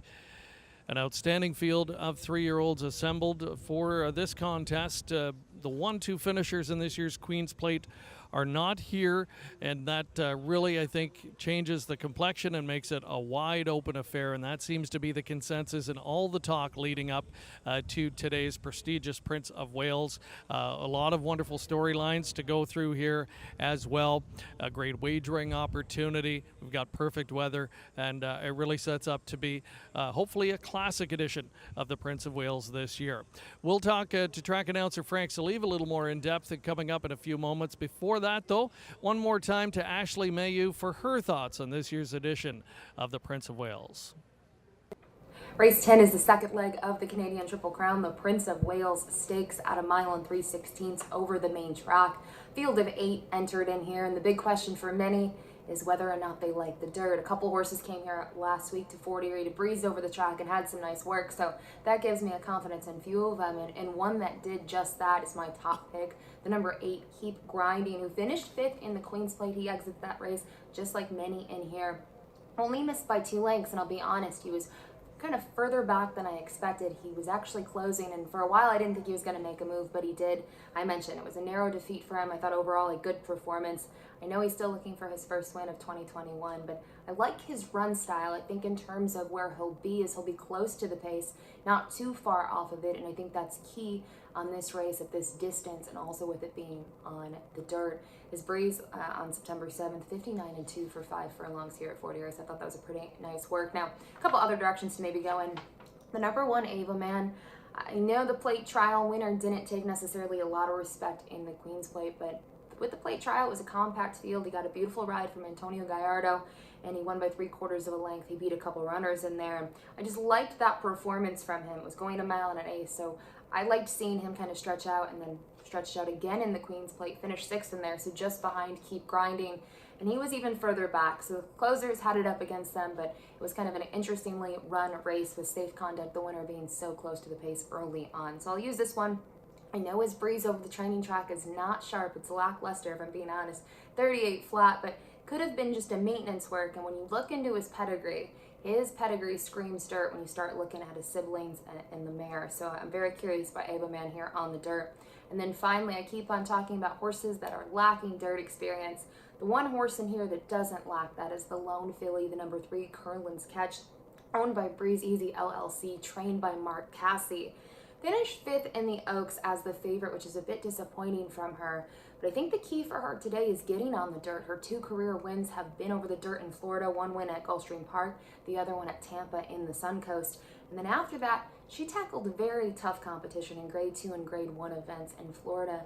And when I talk about the Grade 1, the Ashland at Keeneland, who is the winner of that? Malathot, the winner of the Kentucky Oaks. So that kind of speaks volumes about the competition that she faced there. I love her getting back on the dirt. She's working nicely. So we'll see if the lone filly can kind of score a bit of an upset against the boys in the Prince of Wales. My top pick is the number 8, Keep Grinding.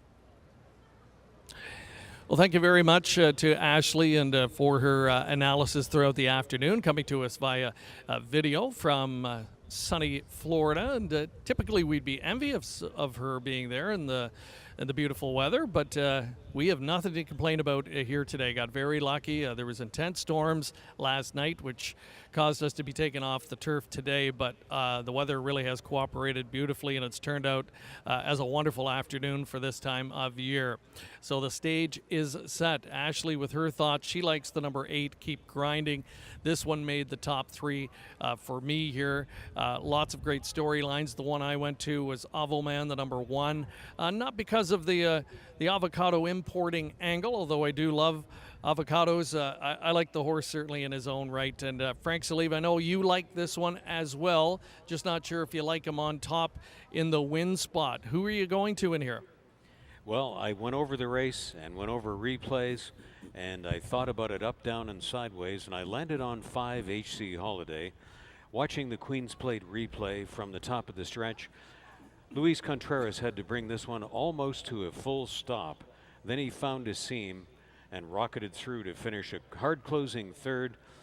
Wouldn't be the first time that Contreras has won with a maiden in the Prince of Wales Stakes. He scored a few years ago with John Ross starter, Cool Catamine, and 3 times in the past decade, Luis Contreras has been aboard the Prince of Wales Stakes winner. So all of that combined caused me to put HC Holiday on the top of the ticket, which I admit, Greg, is risky business, putting a maiden on the top of the ticket. Very interesting to note from my vantage point, I can see the clicks on the odds board. And Curlin's Catch, the lone filly, has been taking the early support, opening at 2-1 and staying there. As Ashley Mayu pointed out, the work tab has been sensational in the last little while. Keep Grinding was here last week for a very sharp workout over this very dirt surface. So I'm going 5, 3, and 8 on my ticket, but not with a whole lot of conviction. This is going to be one entertaining edition of the Prince of Wales Stakes with no clear-cut favorite like we have seen in recent years. Greg, I know you have taken Avoman, and any other observations you have of the horses as they prepare to come out to the walking ring? Well, in terms of the appearance, I'm just marvel year after year here when you see from this vantage point these horses. They really kind of stand out. They look beautiful. They're athletic. They're in fantastic shape and obviously well cared for, and they all make a fantastic appearance. I find it difficult to find one that I would say stands out in that regard, but that is great to see. The filly as favorite, slightly surprising, but not so much so when you consider the record of trainer Mark Casse. He's had 4 Prince of Wales victories to his credit. 2 of them have come with fillies, and today he looks for another win and looks to tie Roger Attfield for second all-time as far as trainers go in the Prince of Wales Stakes with 5 victories. So you know that he has the reference to go on with this filly, and that he's not bringing her here today if he doesn't think she is capable of winning in this spot. Tidal Forces is an interesting long shot, Frank, and you know at least one guy that's picked this one on top today with that key bridle change. Well, I want to compliment the commentators on DRF.com, Dan Illman and Mike Beer. They did an excellent preview show on DRF.com, and Dan Illman goes with 2 Tidal Forces with the blinkers on first time, and Mike Beer goes with number 1 Avoman. And I also want to salute Ron Gierkink of DRF.com for the excellent advanced story on Curlin's Catch that appeared over the weekend and up to today on DRF.com. So lots of varieties of opinion, Greg, and all of that said means you're likely going to get a price on whatever you like in the Prince of Wales Stakes. And another of the long shots, but a local horse we should give mention to, Ready at Dawn for trainer Daryl Azra. And he's had a winner earlier today on the program. He certainly knows this oval as well as anyone. The horse dominated on the turf last time out in the first start for the Connections. And they put him in to go here, so taking a big shot at it. And, you know, if you look really deep in the pedigree, and Frank, you pointed this out earlier, that Ready at Dawn, the great grand dam of this one, is none other than Dance Smartly, the filly who won the Triple Crown back in 1991. So you never know, the old saying goes, you have to be in it to win it. And a long shot, but not that long, 12-1 odds currently. That's a great betting board. That's another thing that's standing out to me, and that's wonderful to see. One final one that we should touch on, I think, is Harlan Estate. Kazushi Kimura with a stakes win earlier today, his first stakes victory here at Fort Erie, Frank. And one of those riders that you think we're only just seeing the tip of the iceberg as far as what's in store for his career down the road. Right on, Greg. Lots of options, and you're right on the Kazushi Kimura angle on Harlan Estate. Readying for the horses to step out onto the track.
Leaving the walking ring, on the way to the track for the Prince of Wales Stakes.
Now introducing the field for the 86th running and the 2021 edition of the Prince of Wales Stakes from Fort Erie Racetrack, second jewel of the Ontario Lottery and Gaming Canadian Triple Crown, led by one Avo Man.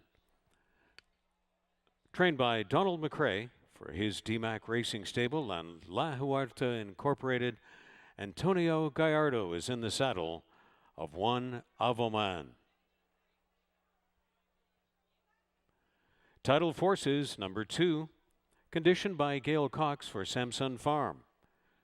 Blinkers on for this event, Emma Jane Wilson in the saddle of 2, Title Forces. Lone filly in the field is 3, Curlin's Catch. Conditioned by Mark Cassie for Breeze Easy Corporation. Patrick Husbands, who scored one of the most popular victories in the Prince of Wales Stakes in 2003 with Wando, has the mount on 3, Curlin's Catch. Hadassah is number 4, one of the several sent into battle by trainer Kevin Attard. Hadassah is owned by Alan Bill Olwelling. And in to ride is Gary Boulanger on 4, Hadassah. HC Holiday, number 5, conditioned by Kevin Attard for Ivan Dallos. Luis Contreras in search of his 4th Prince of Wales Stakes title. He's won it 3 times in the past decade. And he'll ride number 5, HC Holiday. 6 is Local Hopeful, Ready at Dawn, trained by Darrell Ezra for Double Blooded Stables. And local rider Mark Buchanan is in the saddle of Ready at Dawn, a descendant of 1991 Prince of Wales champion Dance Smartly. Harlan Estate is number 7, with leading Woodbine rider Kazushi Kimura calling the shots for Kevin Attard. And the ownership of ERJ Racing Stable, X-Line Border Racing, Maddock Head Stables, and Clay Shearer. 7 is Harlan Estate.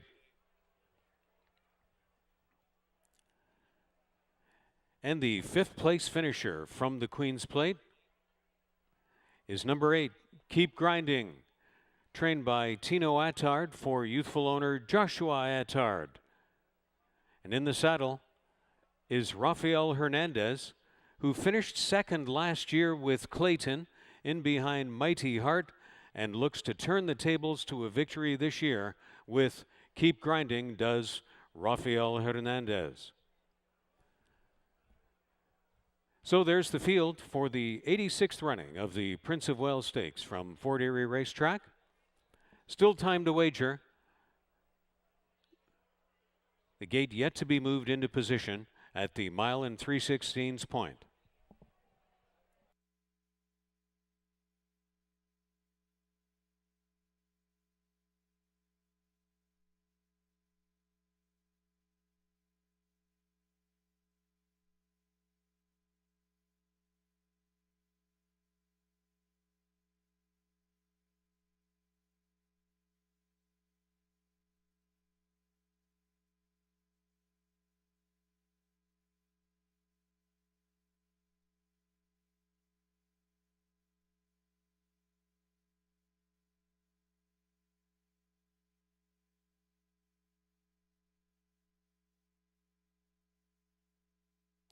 Starting gate out on the track, moved into position at the 1 3/16 point.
Time winding down for wagering on the Prince of Wales Stakes.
Ladies and gentlemen, the riders are requested to bring their horses to the gate.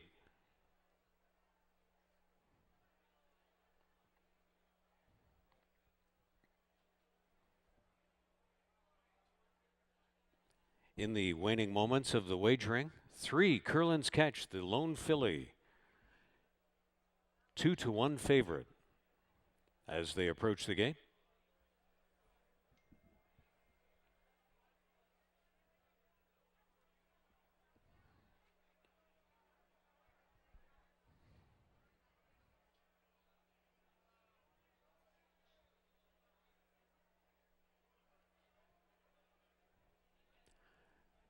Buckle up and enjoy as you bear witness to Canadian horse racing history. Avoman, first into the gate at 6-1.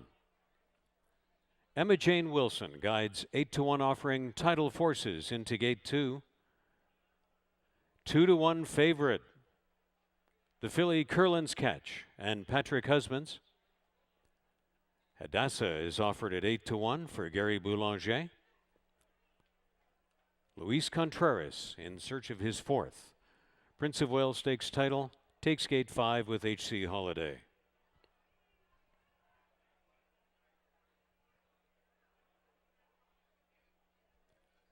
The locally trained Ready at Dawn and Mark Buchanan. Harlan Estate is in willingly for Kazushi Kimura. Rafael Hernandez taking the outside gate with Keep Grinding. They're at the post. They're off for the 2021 and 86th running of the Prince of Wales Stakes, and what a good even beginning. Hadassah tried to show some early speed. Ready at Dawn is going to be put out front. Harlan Estate is on the outside. Hadassah right there 3rd. Keep Grinding is up in the outside 4th of Tidal Forces. H.C. Holiday is 3rd from last. Then Avoman and Curlin's Catch is the trailer as they pass the grandstand to the roar of the crowd in Fort Erie and round the turn for their tour of this Fort Erie backstretch. The opening quarter speed was 23-3, made by longest on the board, Ready at Dawn, and Hadassah is in pursuit. Very much a rider's tactical race here. Tidal Forces, 3rd on the inside, and Harlan Estate not far away from 5th. Moving up on the inside, that's H.C. Holiday waiting for developments. Then Keep Grinding is in between horses. And back of the group along the backstretch, that's Avoman starting to kick into gear. It's still Ready at Dawn through middle half speed of 47-1. Tagging along from 2nd has been Hadassah. Tidal Forces, then Keep Grinding, endeavoring to move up and starting a move. Harlan Estate is now improving. Harlan Estate on the outside of Tidal Forces, and Hadassah goes on and passes. The tempo setting Ready at Dawn. It's getting interesting now as the tempo quickens. H.C. Holiday is weaving on through. They'll move to the top of the stretch with Harlan Estate widest on the outside of Tidal Forces and Hadassah. H.C. Holiday still needing a way through. 3/4 in 1:11-2. They're in the stretch of the 86th running of the Prince of Wales Stakes. Hadassah hanging on grimly. Harlan Estate right at his throat latch. Hadassah is digging in deep. Hadassah is champion of the Prince of Wales Stakes, holding off Harlan Estate. Keep Grinding was third. H.C. Holiday settling for fourth. Curlin's Catch was only fifth best in the end. And Gary Boulanger engineers a great upset with Hadassah in 1:56 in the Prince of Wales Stakes.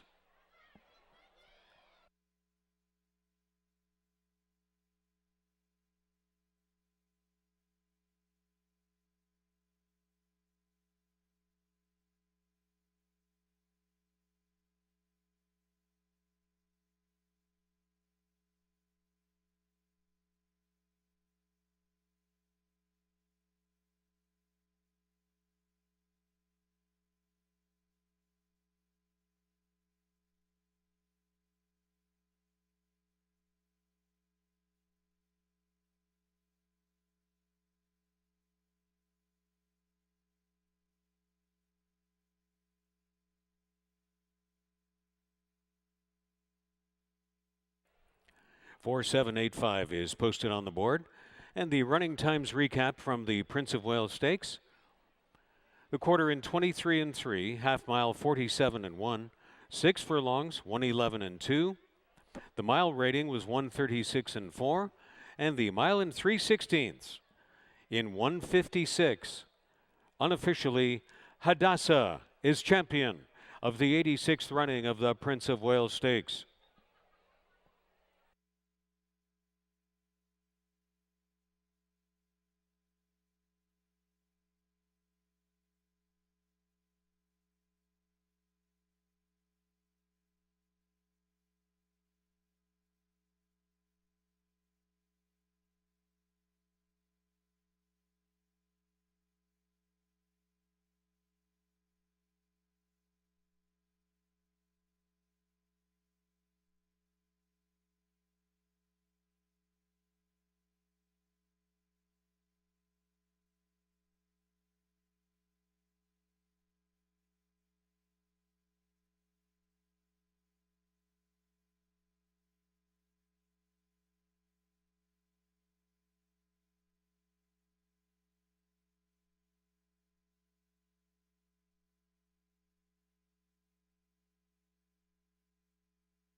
It's an all-Attard finish in the Prince of Wales Stakes.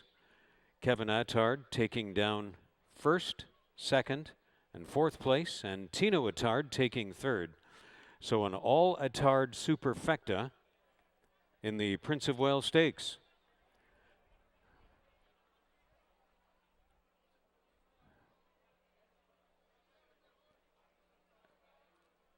And there is the champion Hadassah, going the greatest race of his young career to date.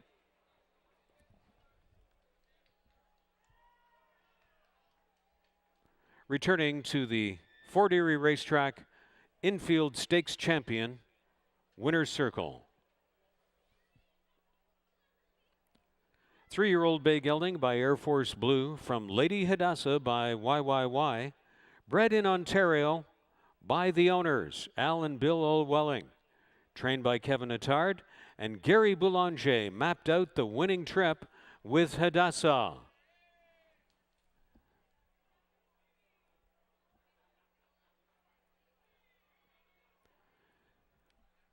With the Winner's Circle presentation, Duncan Pinder, Laurie Sullivan, Tina McMillan from the Ontario Lottery and Gaming Corporation, the president of the Fort Erie Live Racing Consortium, which stepped in almost a dozen years ago to save racing at this wonderful historic place known as Fort Erie Racetrack. Claude Pilato, the president of the Fort Erie Live Racing Consortium, making the champagne and trophy presentation to trainer Kevin Attard, Alan Bill Olwelling, after Hadassah summons a wonderful trip to win the Prince of Wales Stakes.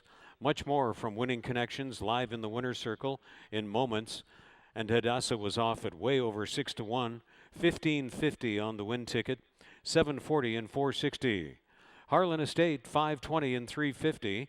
Keep Grinding 3.80. The exact is $65 even, combining Hadassah and Harlan Estate. The trifecta, Keep Grinding third, 478 try, $296.80. $1 superfecta, adding HC Holiday for fourth, $490.10. Rolling Daily Double, $71.20. The dollar pick three, $158.80. The dollar pick four ended on the Prince of Wales Stakes, $520.95. And the $1 pick five ended on the 10th race, $1,883.25.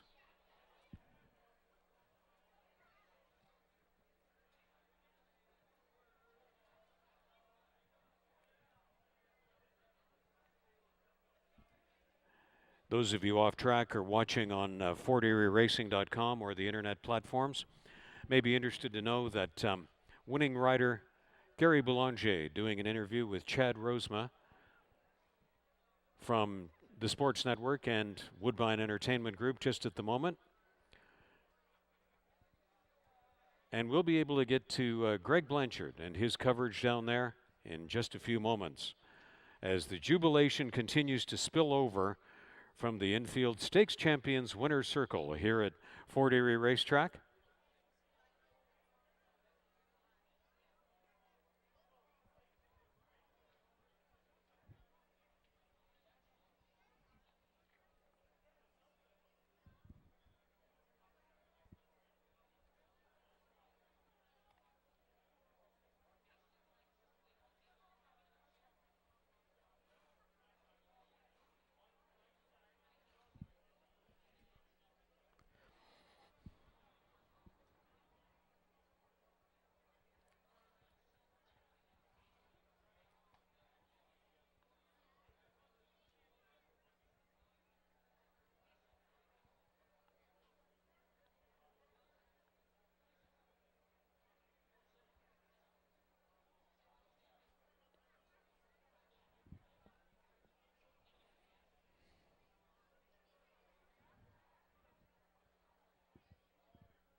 Those of you off track may be interested to know, photos are continuing.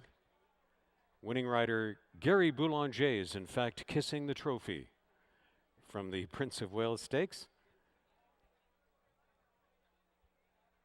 And Greg Blanchard is there in the midst of the Winner's Circle madness. with a jubilant Gary Boulanger. Greg, take it away.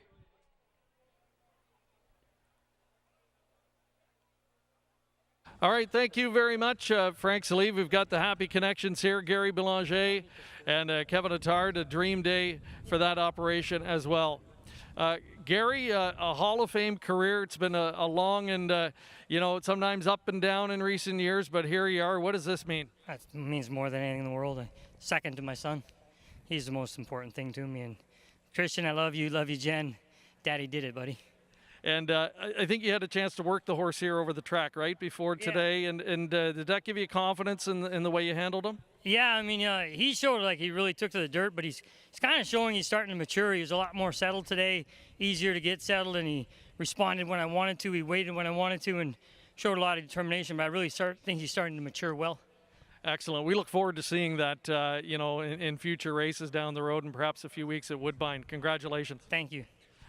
That's Gary Boulanger with his first Prince of Wales victory. And Kevin Attard, we talked about the strength and numbers you had coming in today. You had 3 starters. Was this the one you expected or thought would win? Well, this horse has always shown a lot of promise and ability. He just hasn't really put it together yet. Obviously last year as a cheerleader he broke his maiden, and we thought we had a really serious contender heading into the Queen's Plate. Didn't come to fruition, but obviously he's here today. He got the job done, and really, really proud of him. The owners, Alan Bill, Ewelling, have invested heavily into the Canadian game, and this is I think maybe their second crop of Canadian breds. And here they are. They've got a Canadian Classic. And in rare company today, for you, a 1-2 finish in the Prince of Wales. I mean, that's huge. How does that feel? Yeah, it's extra special. When I seen the two of them kind of battling, dog fighting it down to the wire, it was, obviously you're hoping one of them gets there. Ideally, they head the wire together, right? But it was just obviously, you put a lot of hard work into it. I have a dedicated staff that comes in every morning ready to kind of go at it, and I couldn't do it without them. Well, best of luck with this guy down the road. Continued good luck, and congratulations. Huge afternoon for you. Thank you very much. Appreciate it. Kevin Attard capping off a big day, had a stakes win earlier and gets the granddaddy of them all this afternoon, the Prince of Wales Stakes, with a big 1-2 finish. Thank you very much, Craig Blanchard, for awesome coverage throughout the day. And it's not over yet, ladies and gentlemen. We still have the 11th race to go. It's going to be contested at 6.5 furlongs on the main track. Number 2, Twick, will be racing 2 pounds over. Vet Scratch of number 3, Mahone Bay. Steward's Scratches of 4, Freret, 6, Machisima, and 8, Chaldea, along with 12 and 13, are also Steward Scratches. The 11, Splendida, moves into race and will be 2 pounds over. 11, Splendida, will move into race. On the 11th race, there's the Jackpot High 5, 20-cent Jackpot High 5, Trifecta Exacta, Win Place and Show Wagering. And now we direct your attention to the video monitors for the replay of the Prince of Wales Stakes.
with the call to the post from Reinhold Nagel. They're entering the track for the 11th race.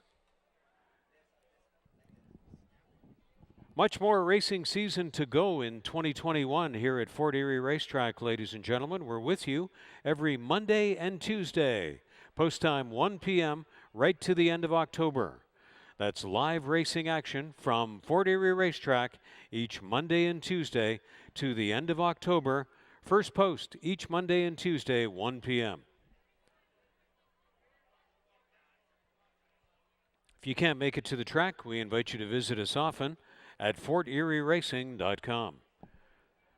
That's FortErieRacing.com for the high-definition live stream when you can't make it to the track.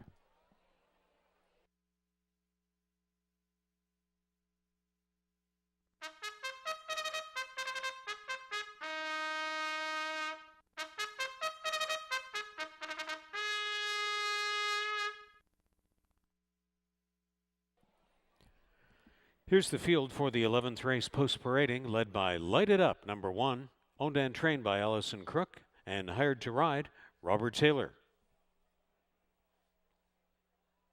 Twick is number 2, conditioned by Joe Humber for owner Mike Bellissimo, Mark Buchanan aboard.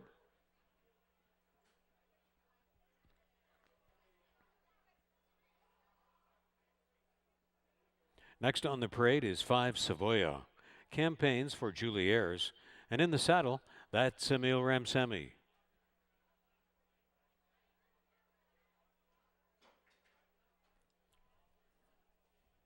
Seven is loaded once more, conditioned by Joe Humber for Joy Elkins aboard Omar Moreno.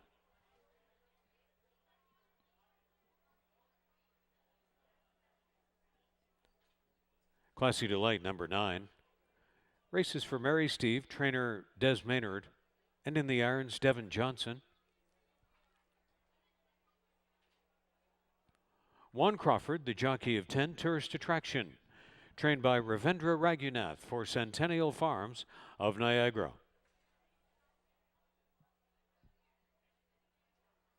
And completing the field will be the 11, Splendida, moving into race, campaigning for David and Julie Mathis, aboard Sunny Singh.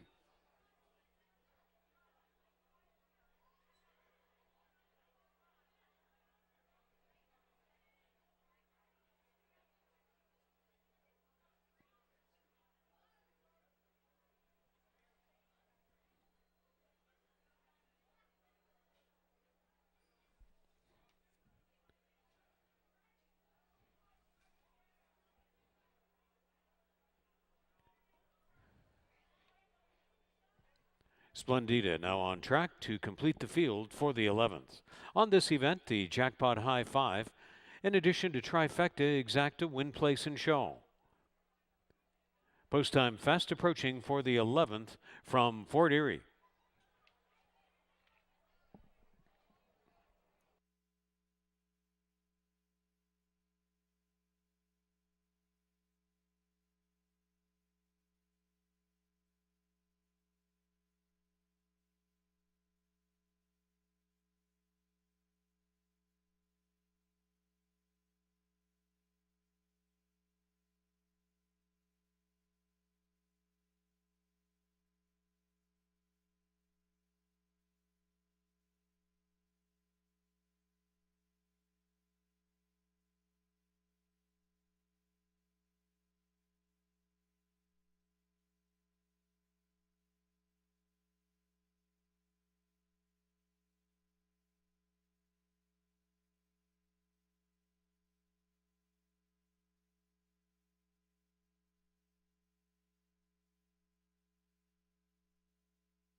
The 11th race field now approaching the gate.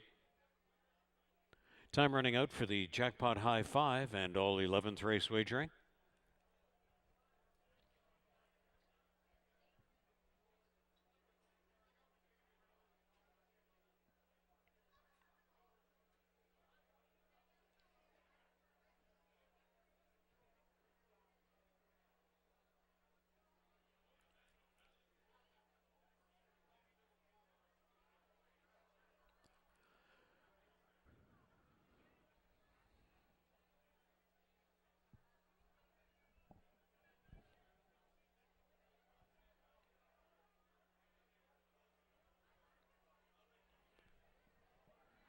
First to take position, long shot, Light It Up. Twick is taking 7-1 action.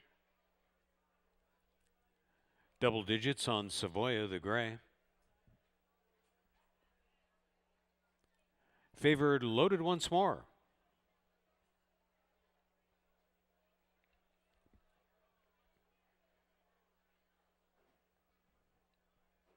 Classy Delight, priced at 5-1. Tourist Attraction is 7-1 in the wagering market. And in from the also eligible Splendida, 7-2. Stand by for a start. They're at the post for the 11th.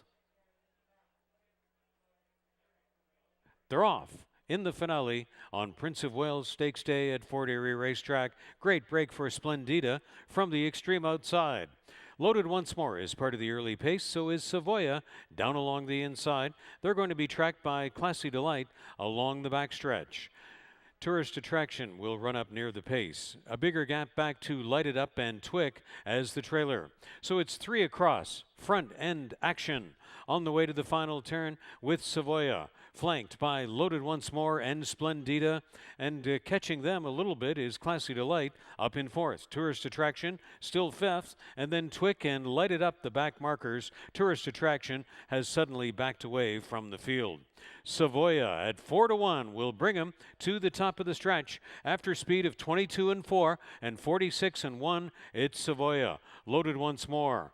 Backing away after battling was Splendida, and coming through, Classy Delight is now seeking a way on through.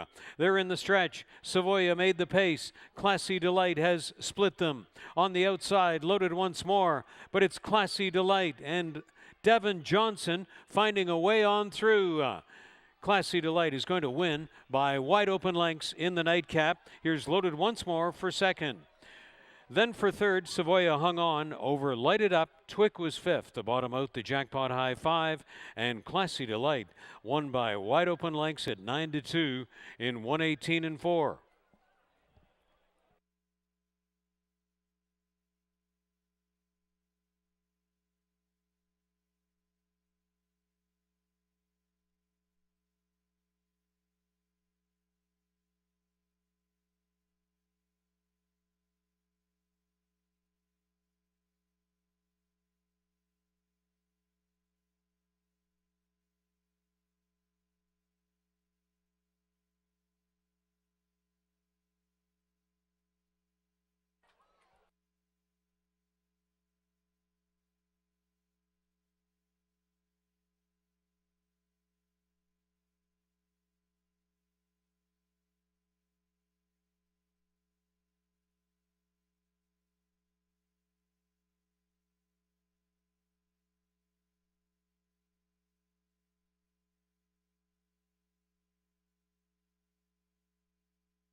The unofficial Jackpot High 5 is 97512.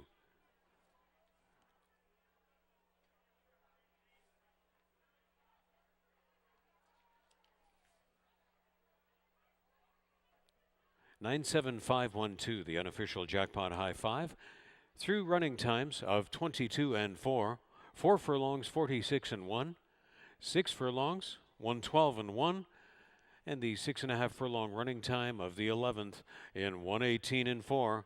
Classy Delight when posted official.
And there is Classy Delight returning from the 11th race in Fort Erie.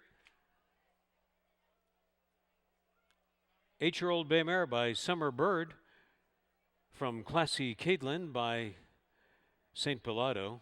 Bred in Kentucky by Leah V. Falls. Owned by Mary Steve, trained by Des Maynard, and the winning ride mapped out to perfection by Devin Johnson. First win in 7 starts this year, and the second career victory for Classy Delight in the finale. That's 6.5 furlongs, 118-4. Off at 9-2, 1160 on the win ticket.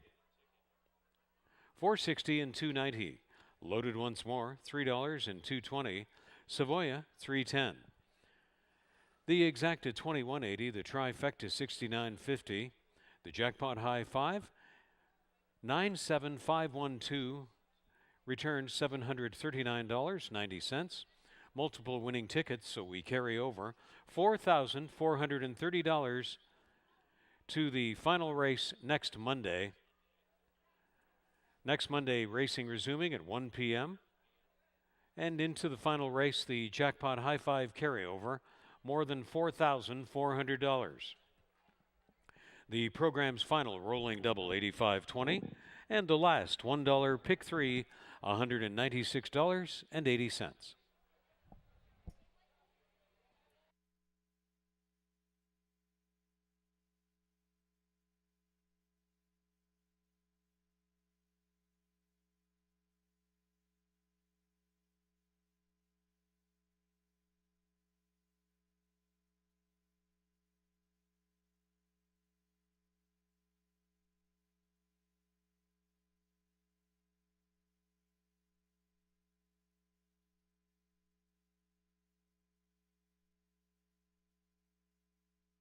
Once again, the jackpot high 5 carryover, $4,430.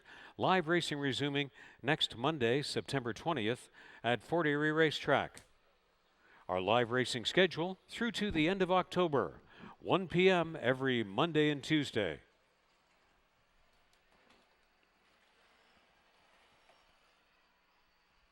The Turfside Dining Room is now open again at Fort Erie Racetrack, waiting to host you for a delicious and inexpensive way to kick up your enjoyment of your day and afternoon and evening at the races in Fort Erie Racetrack's Turfside Dining Room. Reservations are required, so call 905-871-3200, extension 3617. And we hope to be able to host you soon for a great afternoon at the races in the Turfside Dining Room at Fort Erie Racetrack. Become a member of HPIBet.com today and you'll get $100 deposited into your account, and you'll be automatically enrolled in the HPIBet Rewards program. You can watch 4 tracks at the same time on your laptop or device, and you can wager on almost 500 tracks from around the world, and you can wager at the tracks or online at any time. Join for free today if you have not already done so. Check it out at HPIBet.com. Racebook is back in operation at Fort Erie Racetrack, noon to 7:30, Wednesday through Sunday, a little later on Friday night to accommodate the end of the Woodbine Thoroughbred program. For the complete list of simulcast tracks offered, visit our website at forterieracing.com. That's Racebook in operation, noon to 7:30, Wednesday through Sunday at Fort Erie Racetrack, and a little later on Friday nights. Your TV Niagara, local cable channel 700 on the Cogeco system, has post time from Fort Erie Racetrack exclusively. Our race replays and highlight show every Friday evening at 7 p.m., Saturday afternoon at 12:30 p.m. Every Friday evening and Saturday afternoon, it's post time from Fort Erie Racetrack only on Your TV Niagara. Now, on behalf of our horse people, the television production team, staff, management, and the racing officials, thanks for being with us for the Prince of Wales Stakes program in 2021 at Fort Erie Racetrack. We hope to see you again soon for live racing every Monday and Tuesday, post time 1 p.m. through the end of October at Fort Erie Racetrack. See you next Monday with the Jackpot High Five carryover approaching $5,000. Have a great week ahead, and good afternoon and good evening from Fort Erie Racetrack and FortErieRacing.com.